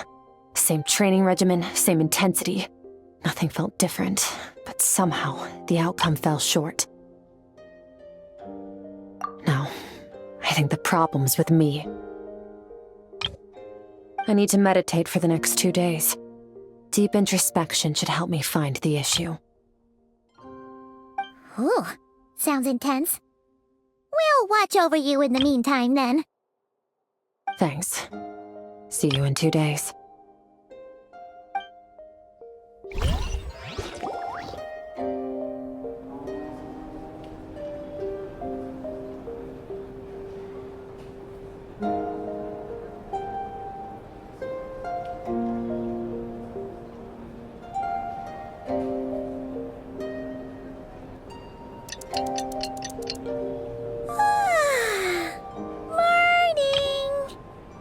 Skirk is still meditating, huh? It's been 2 days already. Shouldn't she be awake by now?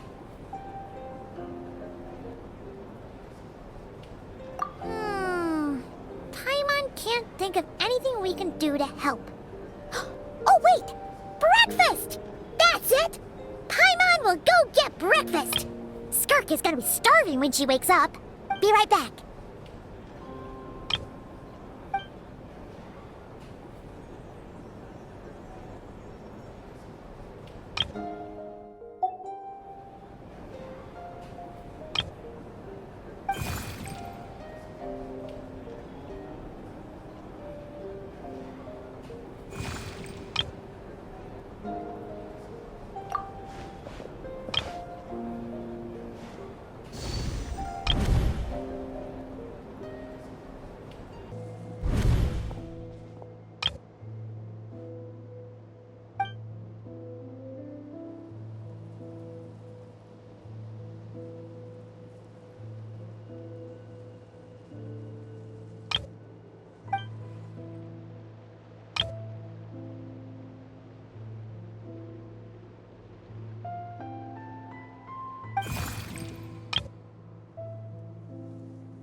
That's right.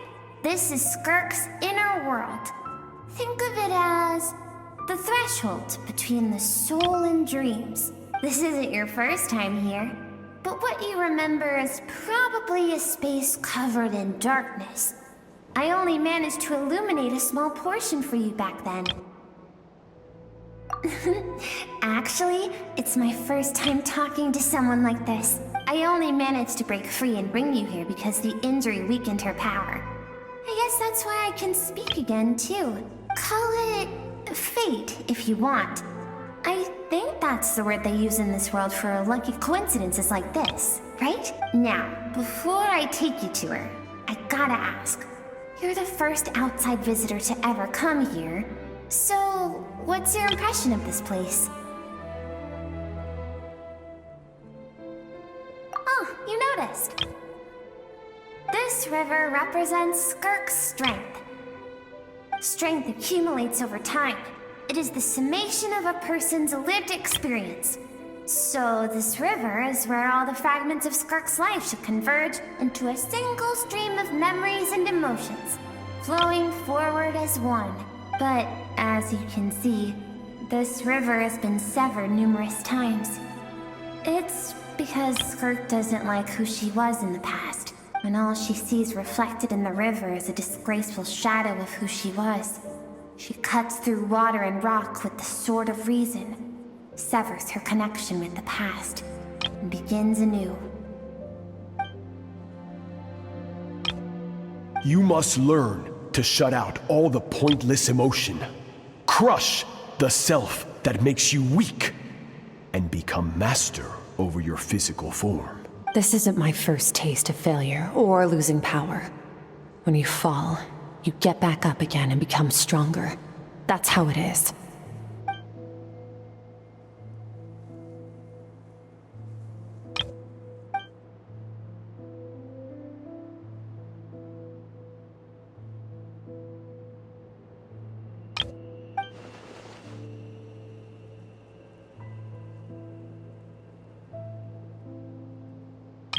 The answer to one mystery invites another question, I see. Let's follow the river upstream. There among the cliffs, among the memories etched into her heart, lies the truth of it all. Soon, you'll understand everything.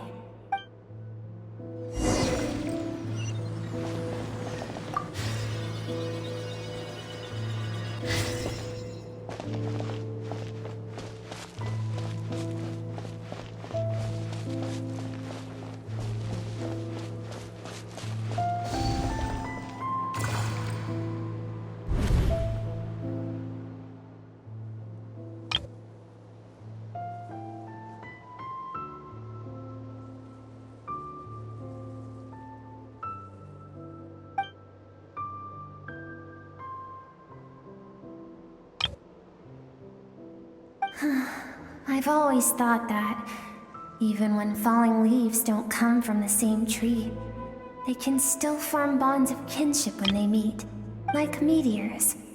You both made a journey through the stars, both travelers who have landed on a planet that is not your home. Yet, when she first noticed your presence, although she hesitated for a moment, she still chose to walk away, indifferent as ever.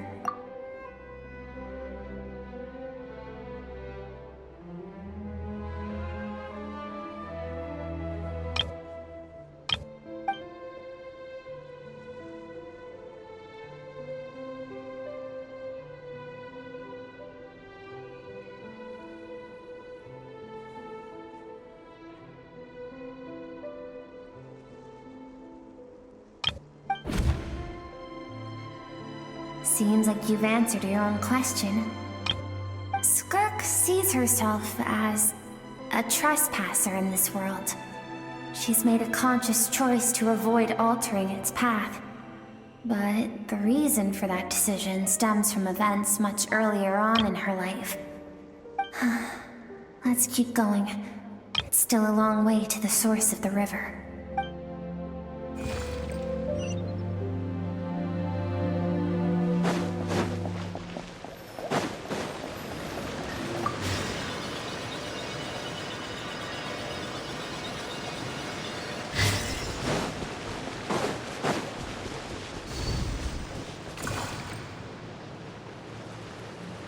You now have what it takes to wield immense power.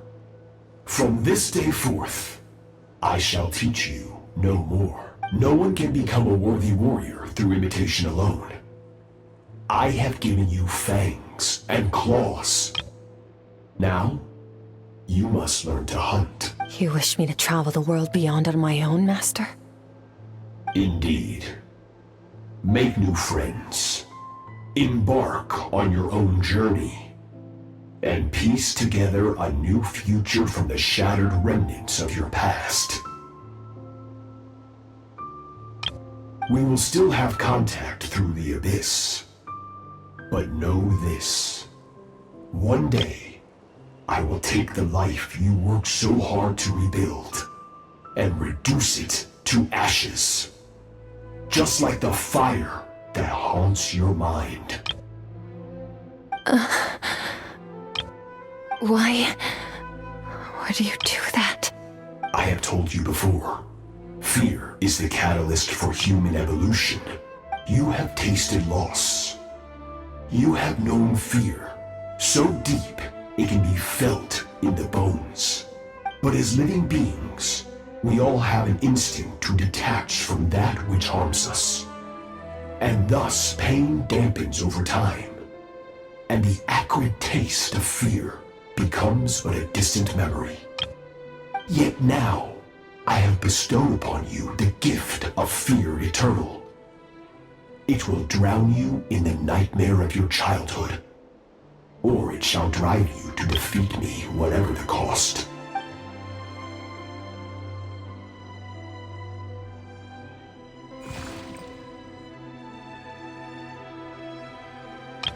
That is what Skirk's master, the foul Sertologi, looked like at one point in time. Of course, as a higher being, physical form is a triviality to him.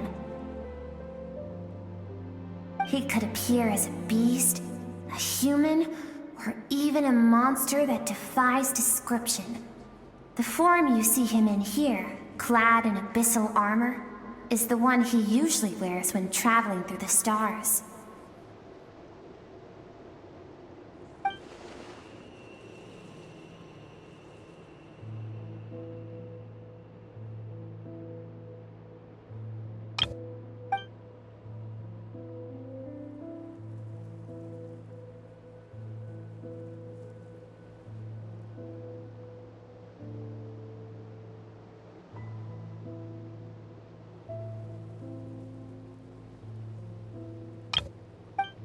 For certain reasons, I need to bridge the power gap between me and my master as quickly as possible.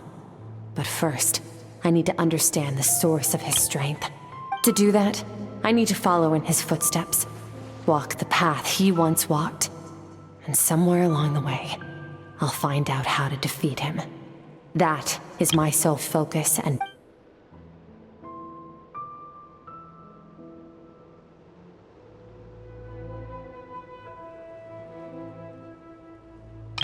I'll let you in on a little secret. The real Sertologi is terrifying. The scope of his power is impossible to understand until you experience it firsthand. It is absolute. The power to crush all things. Shall we keep going? Let's see. We're about halfway there.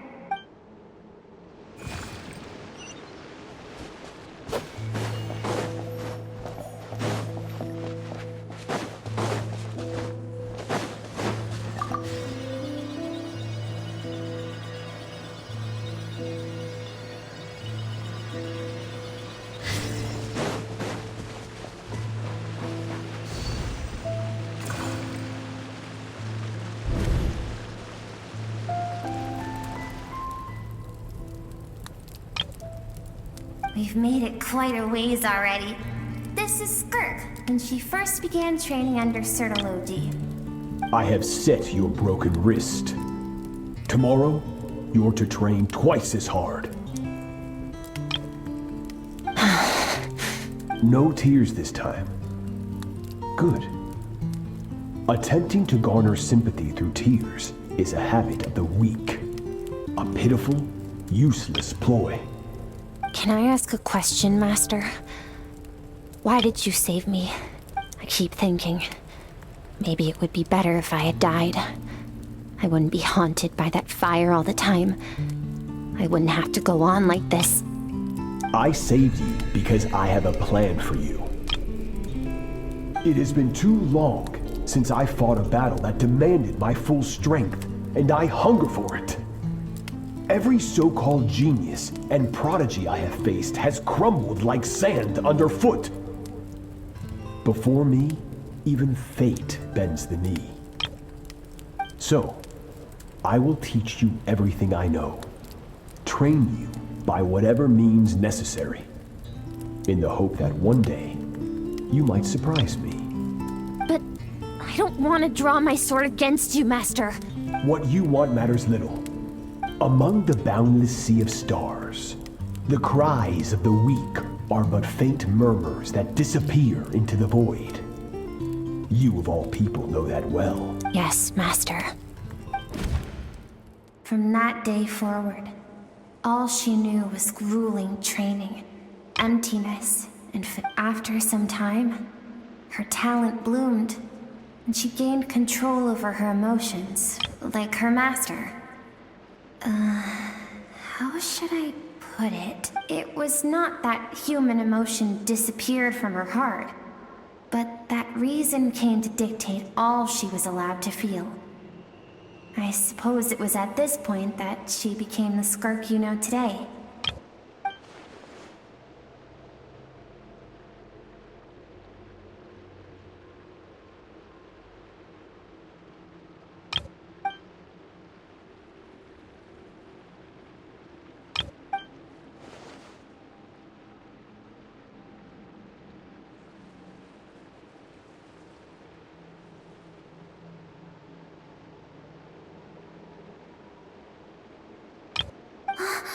We're nearly there.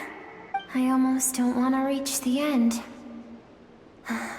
Well, shall we? This is the final stretch.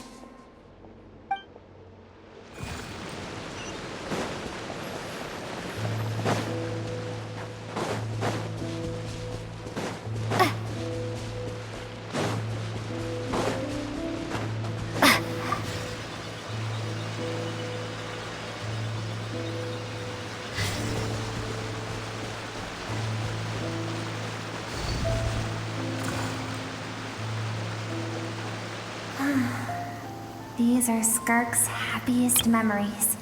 What a simple and carefree time it was.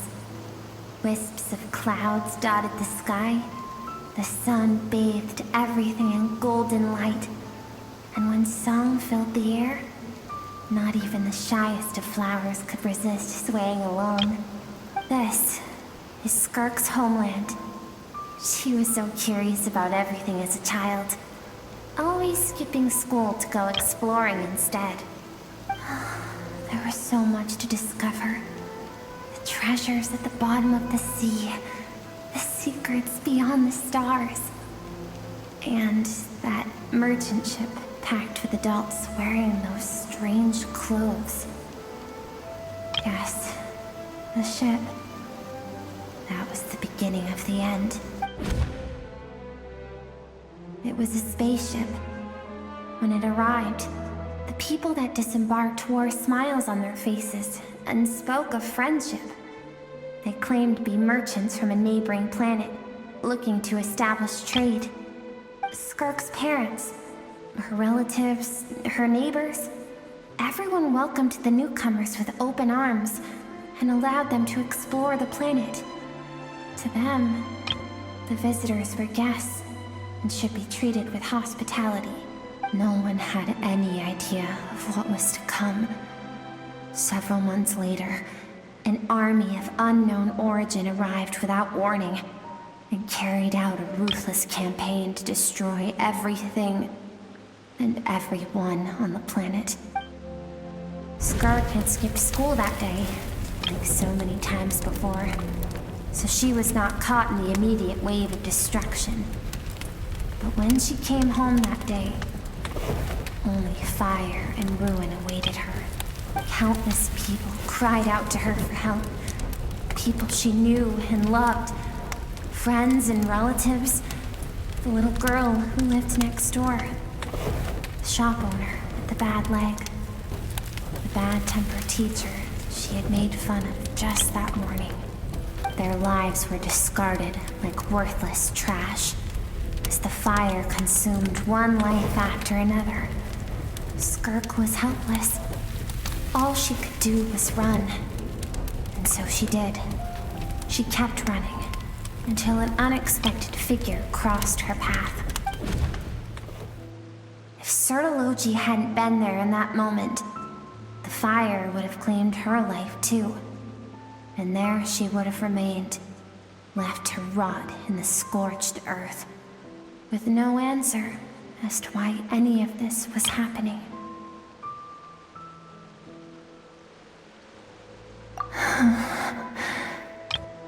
Because she and her people were seen as a threat. As the initial merchant ship explored the planet, they discovered that it hadn't always had the condition to support life.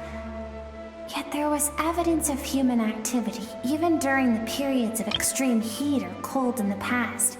Further research revealed that, over time, the people of this planet had evolved the ability to adapt to any type of environment or energy source. For that reason, the outsiders viewed them as a potential threat, and decided to eliminate them before the threat could rear its head. And so, the army was called, and the so-called danger was wiped from the face of the planet. Senseless, isn't it? Deemed a threat because of a gift they didn't even know they had. Perhaps it was their own innocence and kindness that doomed them. But in the end, that was lost to the blaze as well. If those with power get to decide good and evil, then all you can trust in is the sword in your hand. And so, before death could claim her, she ran. She ran and never stopped.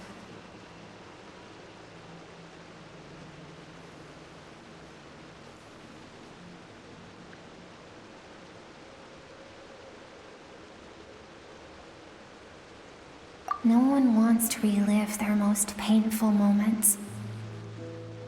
Well, that brings us to the end of the story. This is as far as we can go. Skirk is waiting over there. For both of us. Let's go to her. It's time to fulfill my purpose. And my greatest wish over all these years.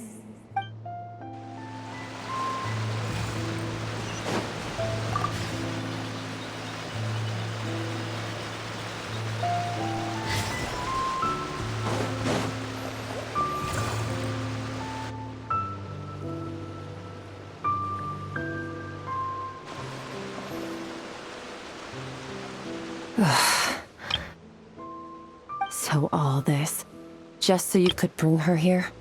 I have things to say to you. Well, to me. I want someone to witness our reconciliation, even if it takes an argument to get there. And she is the best choice in this moment. Her suppressed emotional self, the version of herself she keeps locked in the recesses of her mind, stifled by reason. All those rejected impulses, those discarded aspects of your past selves, they are a part of me now. I am who you used to be. Someone you have refused to face for too long. So, I came to face you instead. You're wrong. I've faced you all along. And that's exactly why I keep you locked here. Your existence makes me weak. Moments of joy and longing are when we are most vulnerable. Don't forget, it was a penchant for goodness over reason that doomed our homeland in the first place. The vastness of the universe renders everything insignificant. Our feelings most of all. Even so, learning from the mistakes of the past doesn't have to mean erasing everything. Strip yourself of your so-called weaknesses, emotions like kindness and empathy, and what makes you any different from the ruthless soldiers who slaughtered our people? The difference is that I'm doing what is right, what is necessary. I allow you to exist, but with limited freedom. That is the greatest kindness I can offer. I have shouldered everything you couldn't carry. I rose above the numbness and emptiness, and it was cold, unfeeling reason that brought me this far. It made me who I am. It made me strong. That is the problem. I want to shoulder those things together. On the grand scale of the entire universe, maybe our feelings are vanishingly small, but why should that mean they don't matter? Emotion gives warmth to the cold expanse of space. It gives meaning to the world around us. Think back to those nights of gazing at the stars, those afternoons of exploring the unknown. Think back and let them grant you peace. A brief respite from the pressure you put on yourself. That isn't what we need. Exactly what we need. Aren't you curious about why recovering your strength has taken longer than normal this time? Finally, you get to the important part. That is the only answer I came here to find. Then look around. Look at your inner world. You cast aside your dreams and curiosity. And in doing so, you lost your original motivation. You severed all connection to who you used to be, so you can no longer draw strength from your past. Now, the only things driving you forward are fear and survivor's guilt.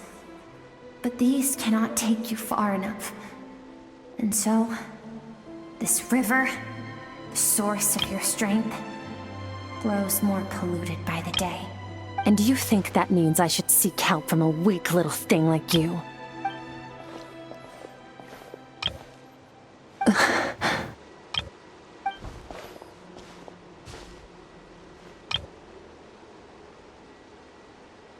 Thank you for saying that. I knew bringing you here would be the right choice. To be honest, I'm not here to argue with you.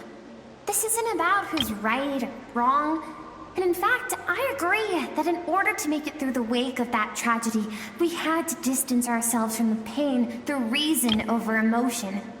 But what is right at one point in time isn't always right forever. I know you will never forget that fire. I know the fact that you were the sole survivor fills you with guilt. And I know that among the voices that haunt you, mine is there too. Because deep down, you know that you didn't turn out to be the person you wanted to be. All those unfulfilled hopes are like knives to the heart.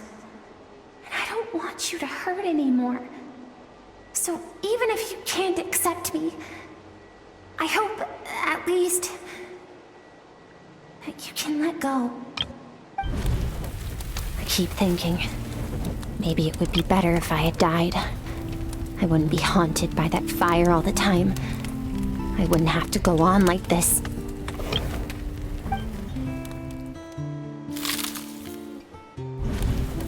Your dad and I, we're not afraid to stare death in the face, but we need you to survive.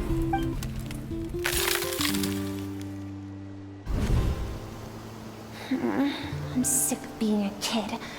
There's so many amazing things out there, and I'm ready to see them all.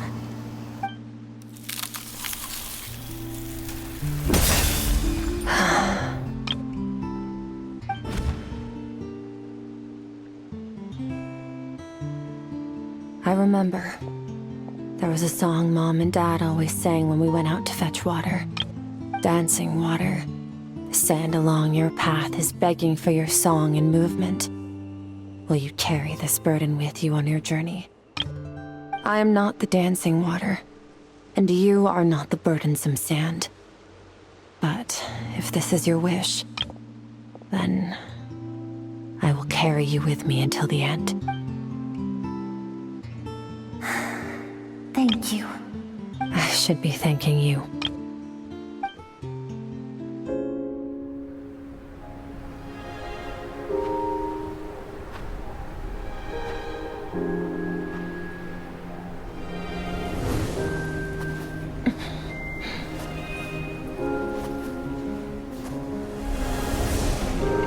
Run, Skirk, run! Remember, leave no one alive! Save me. my words, Skirk. Let fear take root in your soul. Did you survive? Why was it only you? Skirk, did you become a positive light in this world?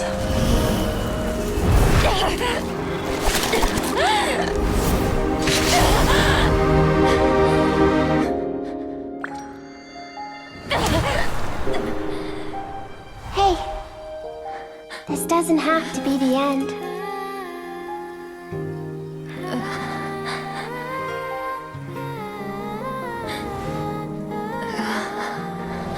Life is a gift. Don't let darkness claim it.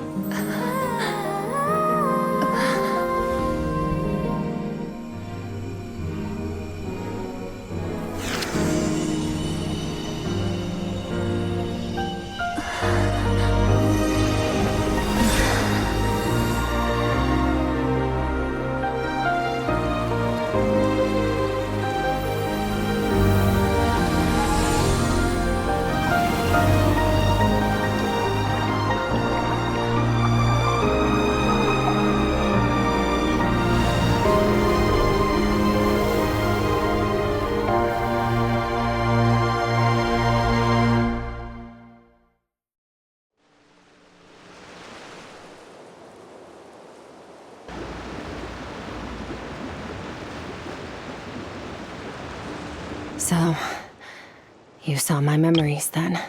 I once asked my master if survival of the strongest was the law of the universe. He said no, but in a world without order, those with no moral boundaries tend to be the ones who survive.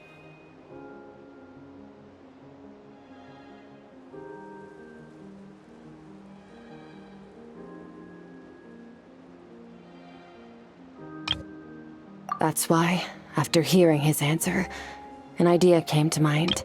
An idea that, one day, I would create a new world order. One in which there would never be another tragedy like that fire. One in which power was not the law of the land. But that means I must defeat him. Because my master, Sertologi, is, at the core, a defier of all rules and order.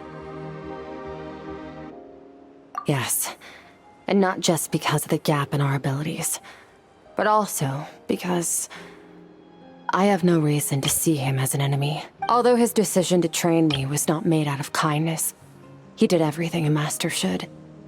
He saved my life, taught me the sword and the principles of strength, and for that, I respect him. I know, and it's not something I want. But Master never goes back on his word. I have to treat everything he says as a promise. He's no longer into that, but he sends me messages through the abyss every now and then. Most of them are simple greetings, or an answer to one of my questions. Every time I hear from him, my heart skips a beat. And I wonder if this is the moment where he'll finally appear before me and tear down everything I've built to pieces. Maybe that means I do live in eternal fear, just like he said. Yes, I respect him, but I'm also afraid of him. And for that reason, the pursuit of strength consumes every moment of my life. I don't know what Master has planned, but I have to be ready. Help me? Why? This isn't your fight.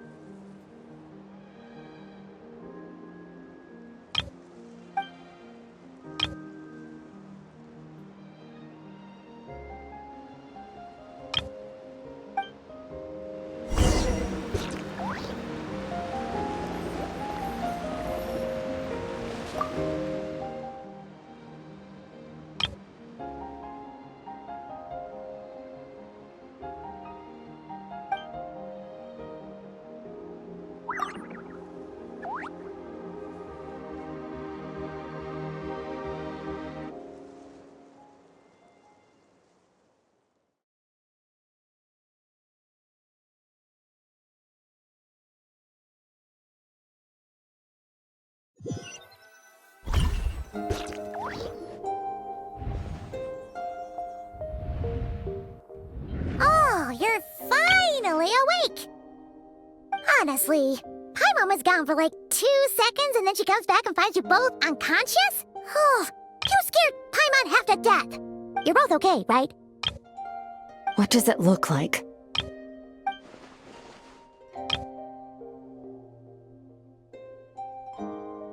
Only water from the source can cleanse the rot and filth that flows from the past into the future. I taught you to incorporate the experiences from your journey into how you fight. I suppose what happened today will become an inseparable part of who I am. Okay, so Paimon feels like she's missing some important context. But whatever.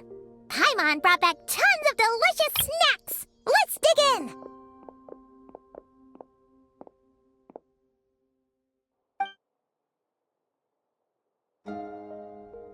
All right.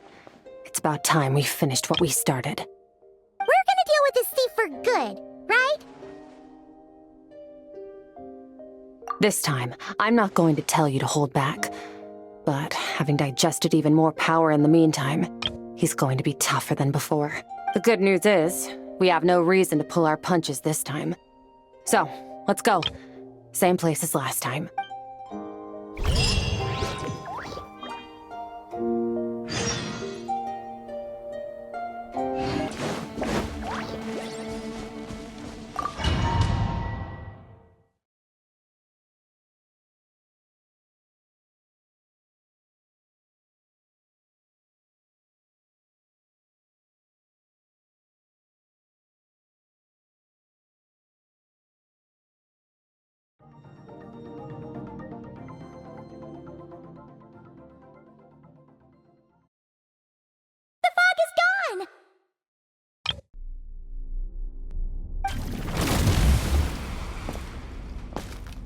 Wait, isn't that the Narwhal changed into?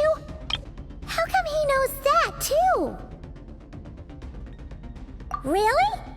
So, you're telling Paimon that giant whale and this guy can both turn into the fowl? How does that— It's a subconscious instinct. Any intelligent being who longs for his level of strength is bound to mimic his appearance. It's a natural response after encountering someone as powerful as Master. To them, he represents ultimate power. We know the person before us has encountered Master, and we know he stole a portion of my power. So it's not surprising that he would assume this form.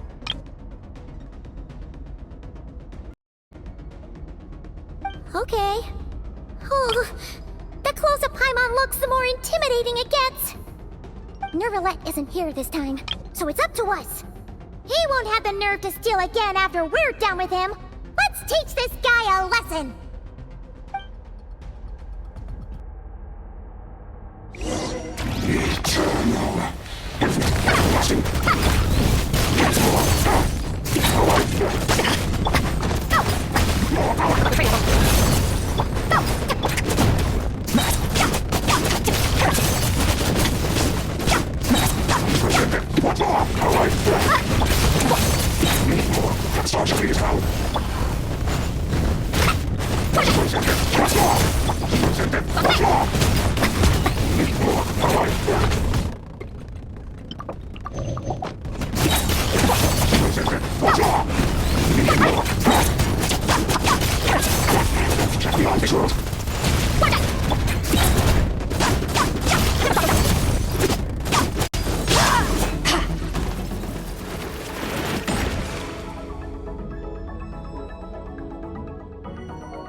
Haven't had enough of my power.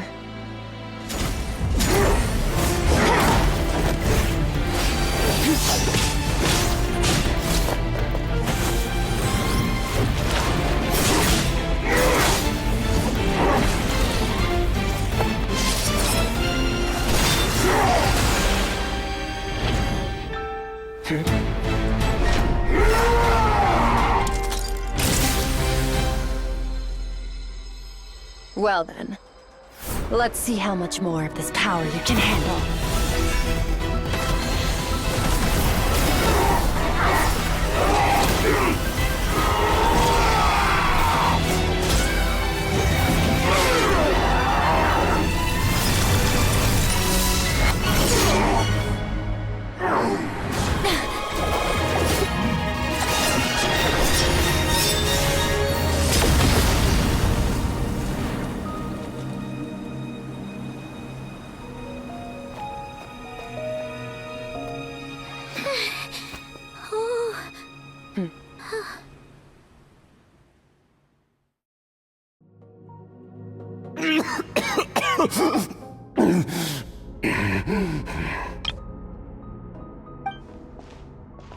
Well, have you come to your senses? You saw that my body was at its limit. So, you deliberately channeled your power into me, knowing that it would destroy my shell from within. Such power, such keen battle instincts. So you must be... Skirk, Sertologi's disciple. How long has it been? How long has he been away from Tevat? Hundreds of years. Hundreds? Sorry, it's a lot to take in. I should introduce myself. I am Skofnungar, a friend of your master and one of his followers. This is the first time I've heard your name, Skirk. But hundreds of years ago, I knew you existed. And I knew you would come here. Hundreds of years ago? Sounds like you and Master have quite the history. Care to tell us about it? Of course. Might as well take advantage of a clear head while I can.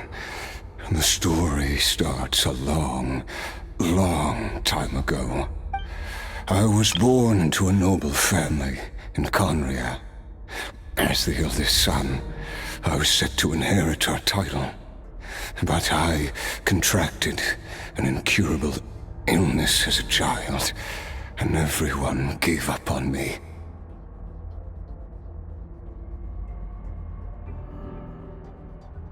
I trained the sword harder than anyone else, defeated all of my peers.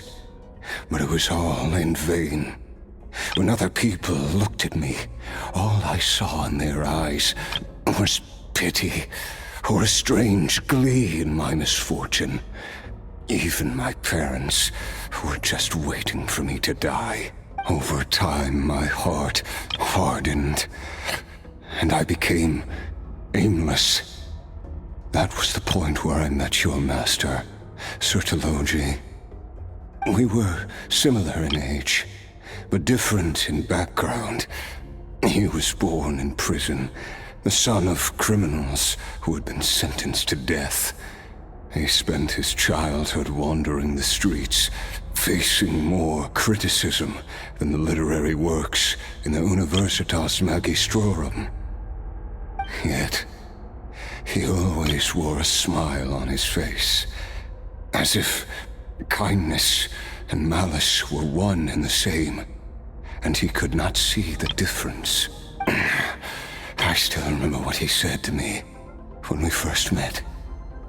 You need to fight to survive. Even if it's a losing battle, it should light a fire under you. How can you sit back like this and go down without a fight? That does sound like something he would say. He was the first to acknowledge that I was worth something, and he inspired me to keep going. When we sparred together, it was the first time I'd actually felt the thrill of combat. When I was 10, he stole forbidden research materials and managed to cure my illness. It was like there was nothing in this world he he couldn't accomplish. When it came to the human form, he was always intent on pushing the boundaries of possibility. But somewhere along the way, I fell behind.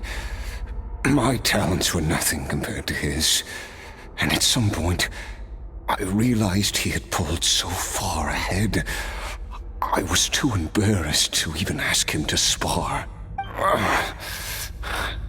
After his grand endeavor was successful, he sought me out and said to me, "This planet no longer holds anything of interest to me, so I'm leaving.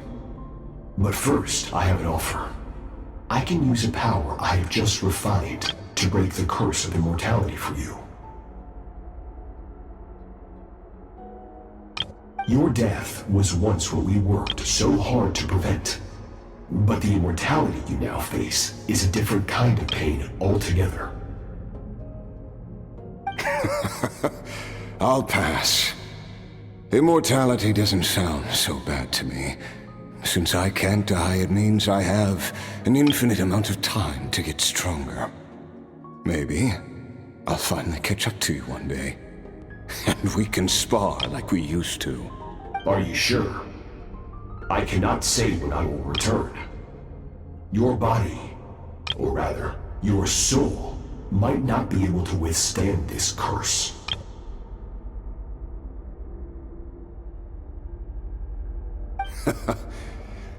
All I can do is try.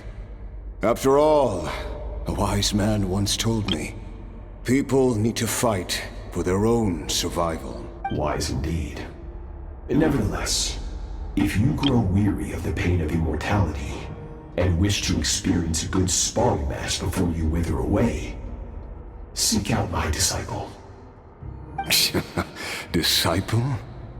Never thought I'd hear that word coming from you. Nor I.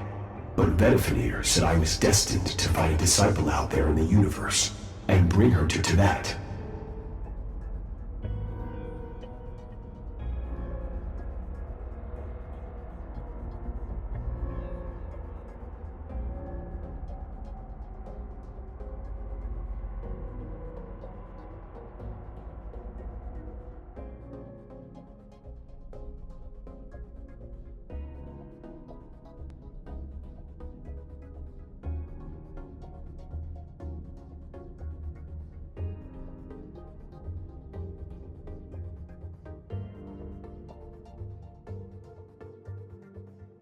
You know as well as I, Betwixt's prophecies are never wrong. Huh. Well, now I'm curious about who this disciple of yours will be. All Betwixt said was that one day, the stars shall bow in her honor. Sounds pretty impressive. Of course. Only the most outstanding people would have the right to become my disciple.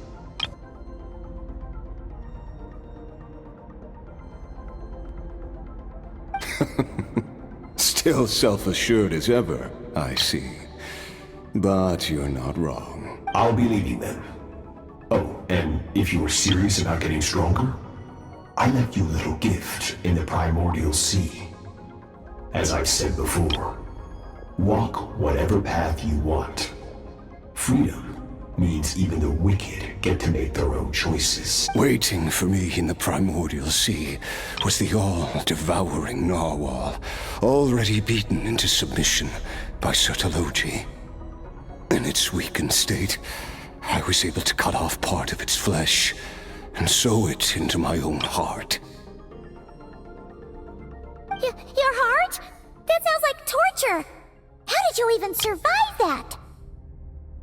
Because, of course, I bear the curse of immortality. So, you used the curse to turn yourself into a vessel for power. Even with that whale's ability, devouring power like that is not something the human body can withstand. With your body and soul constantly at the breaking point, It was the curse of immortality that sustained you. But that is not the path to strength. You have to pour your heart into it, work for it, dream of it. Instead, you stole something that didn't belong to you, and it backfired. You're right. I should have known better, but I had already pushed myself to my limits, and he was still miles ahead of me. So I had to take a leap of faith. I miss your master. I miss the days when we were all together, troublemakers without a home. I don't regret the choice I made. But if you'll allow it, I do want to apologize. To both of you. After the beating we just gave you, I think we can call it even. You're an interesting one as well. Sertologi's disciple. That's a lot to live up to. It can't have been an easy experience.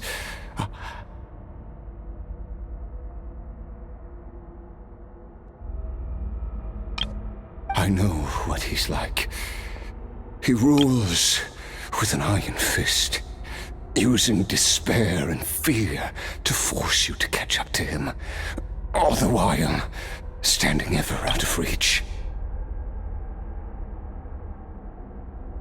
We're like mountain climbers in the dark, never knowing how much higher we have to climb, or when we will see the sun again. True. But I made up my mind long ago. No matter how dark it gets, I will not give in to despair. I will overcome it. Besides, after hearing your story, I suspect what Master really wants is not a battle that demands his full strength, but rather a defeat without regrets. Oh? Since you're his friend, you must have some things in common. The first time we came here, when you stabbed me through the fog and stole my power, I felt no emotion coming from that spike. But when you had to devote all your strength fighting me just now, I could feel joy and passion emanating from your blade. It was the joy of a researcher discovering the truth of the world, the joy of an artist uncovering a temple of wonders. Interesting. I'm certain I didn't express those emotions outright, yet you were able to read them from my blade, like a glimpse into my inner world. You're right. That battle brought me an unbridled sense of joy, and my defeat brings me no regret whatsoever. Exactly. I think Master also craves a battle like that. One where his opponent forces him to use all his strength, unlock the extent of his potential, and transcend his own limits. A battle to end all battles, after which all can come to an end, including, perhaps, his life. For that very reason, good and evil are meaningless to him. He has one purpose, one goal: to complete himself. It's one of the secrets to his strength.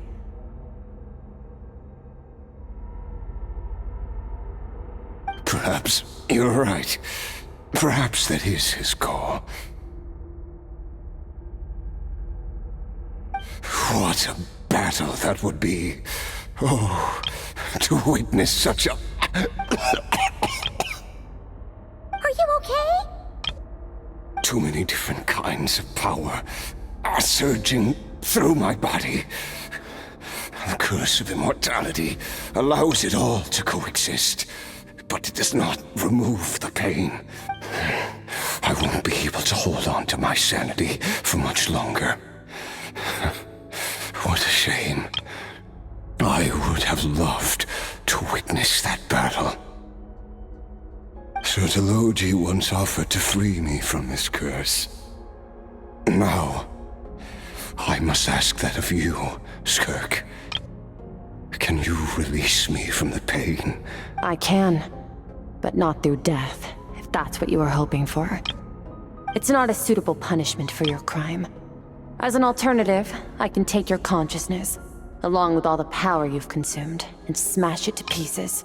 The impurities will dissipate, and under the curse of immortality, your mind and body will regenerate. When that process is complete, you will be back to who you were before, no longer tortured by powers you can't control. But it will be a time-consuming and painful process. The decision is yours to make. I accept. And who knows? Perhaps I'll wake up in time to witness your great battle with Sortologi. I have faith that you'll be able to stand against him one day. Though I know it'll be a long and arduous road. If we are climbers in the dark, it appears the dawn has finally broken for me. But your ascent continues. At least, it looks like you are not alone on your journey. I will reach the top of this mountain, no matter what it takes. And you, Skofninger, will be my witness at the end of all things. That's finally over. Let's get out of here. Huh. At least we don't have to make a mad dash for the exit like last time.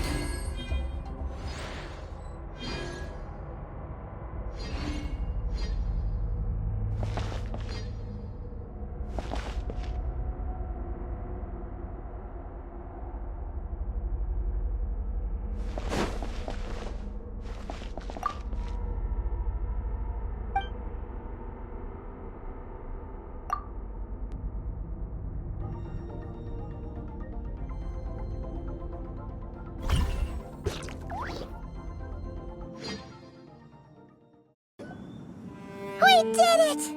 Oh, it's only been a few days, but it feels like forever. Once again, we've proved there's nothing we can't overcome. We're just that awesome. Wow, you sound even more confident than usual. Guess you really have become stronger. Today sure went by fast. It's night already. Oh wait, that reminds Paimon. The stars you mentioned, the ones that died out? Are they back now? Yes. The power Skofninger stole has been returned. So, the stars have regained their light. Great! Huh, it's crazy that you even noticed their light was gone. There are so many stars in the sky. If a few disappeared, Paimon definitely wouldn't be able to tell. I suppose it's because I have gazed upon this sky for centuries. The false stars, hanging in the meticulously planned sky, glittering with rotten light. It's not real.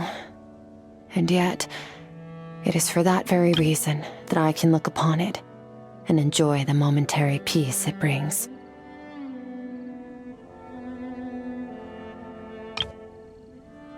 Even the most beautiful of bubbles has to burst. We will return to the real universe one day, whether of our own volition or not. Time marches ever forward. Even the innocent and naive will taste life's bitterness. Yet through hardship, we grow until we learn to seize the sands of time for ourselves and uncover our true strength. Though we gaze upon a false sky, its vastness and majesty is palpable. One can only wonder, what is it going to take for kindness to reign supreme in the vast expanse of the universe? Oh, this is all going over Paimon's head.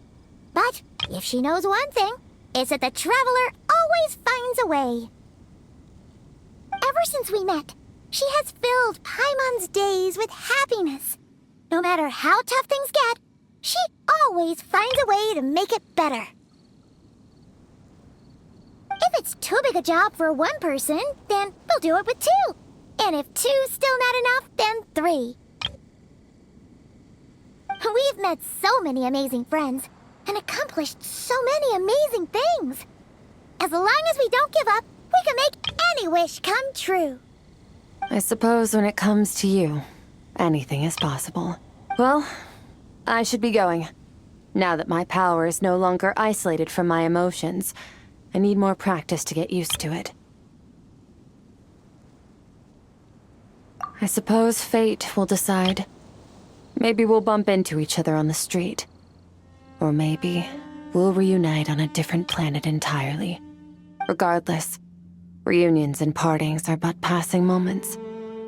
More than anything, I hope that, at the end of this journey, wherever it takes us, we stand in a world reborn. One without war, pain, or forced partings.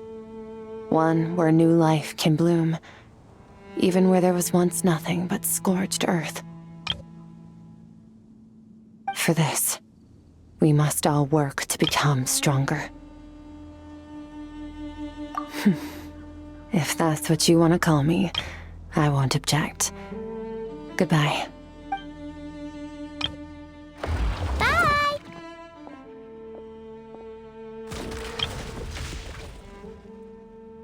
Is it just Paimon, or is she being nicer than before? We definitely count as friends after all that, don't you think? Hey, what do you think about camping here tonight? There's nothing quite like sleeping under the stars. Come tomorrow, we can continue our journey. Oh, and since Paimon treated you to that super nice meal at Wanmin Restaurant, it's about time you return the favor.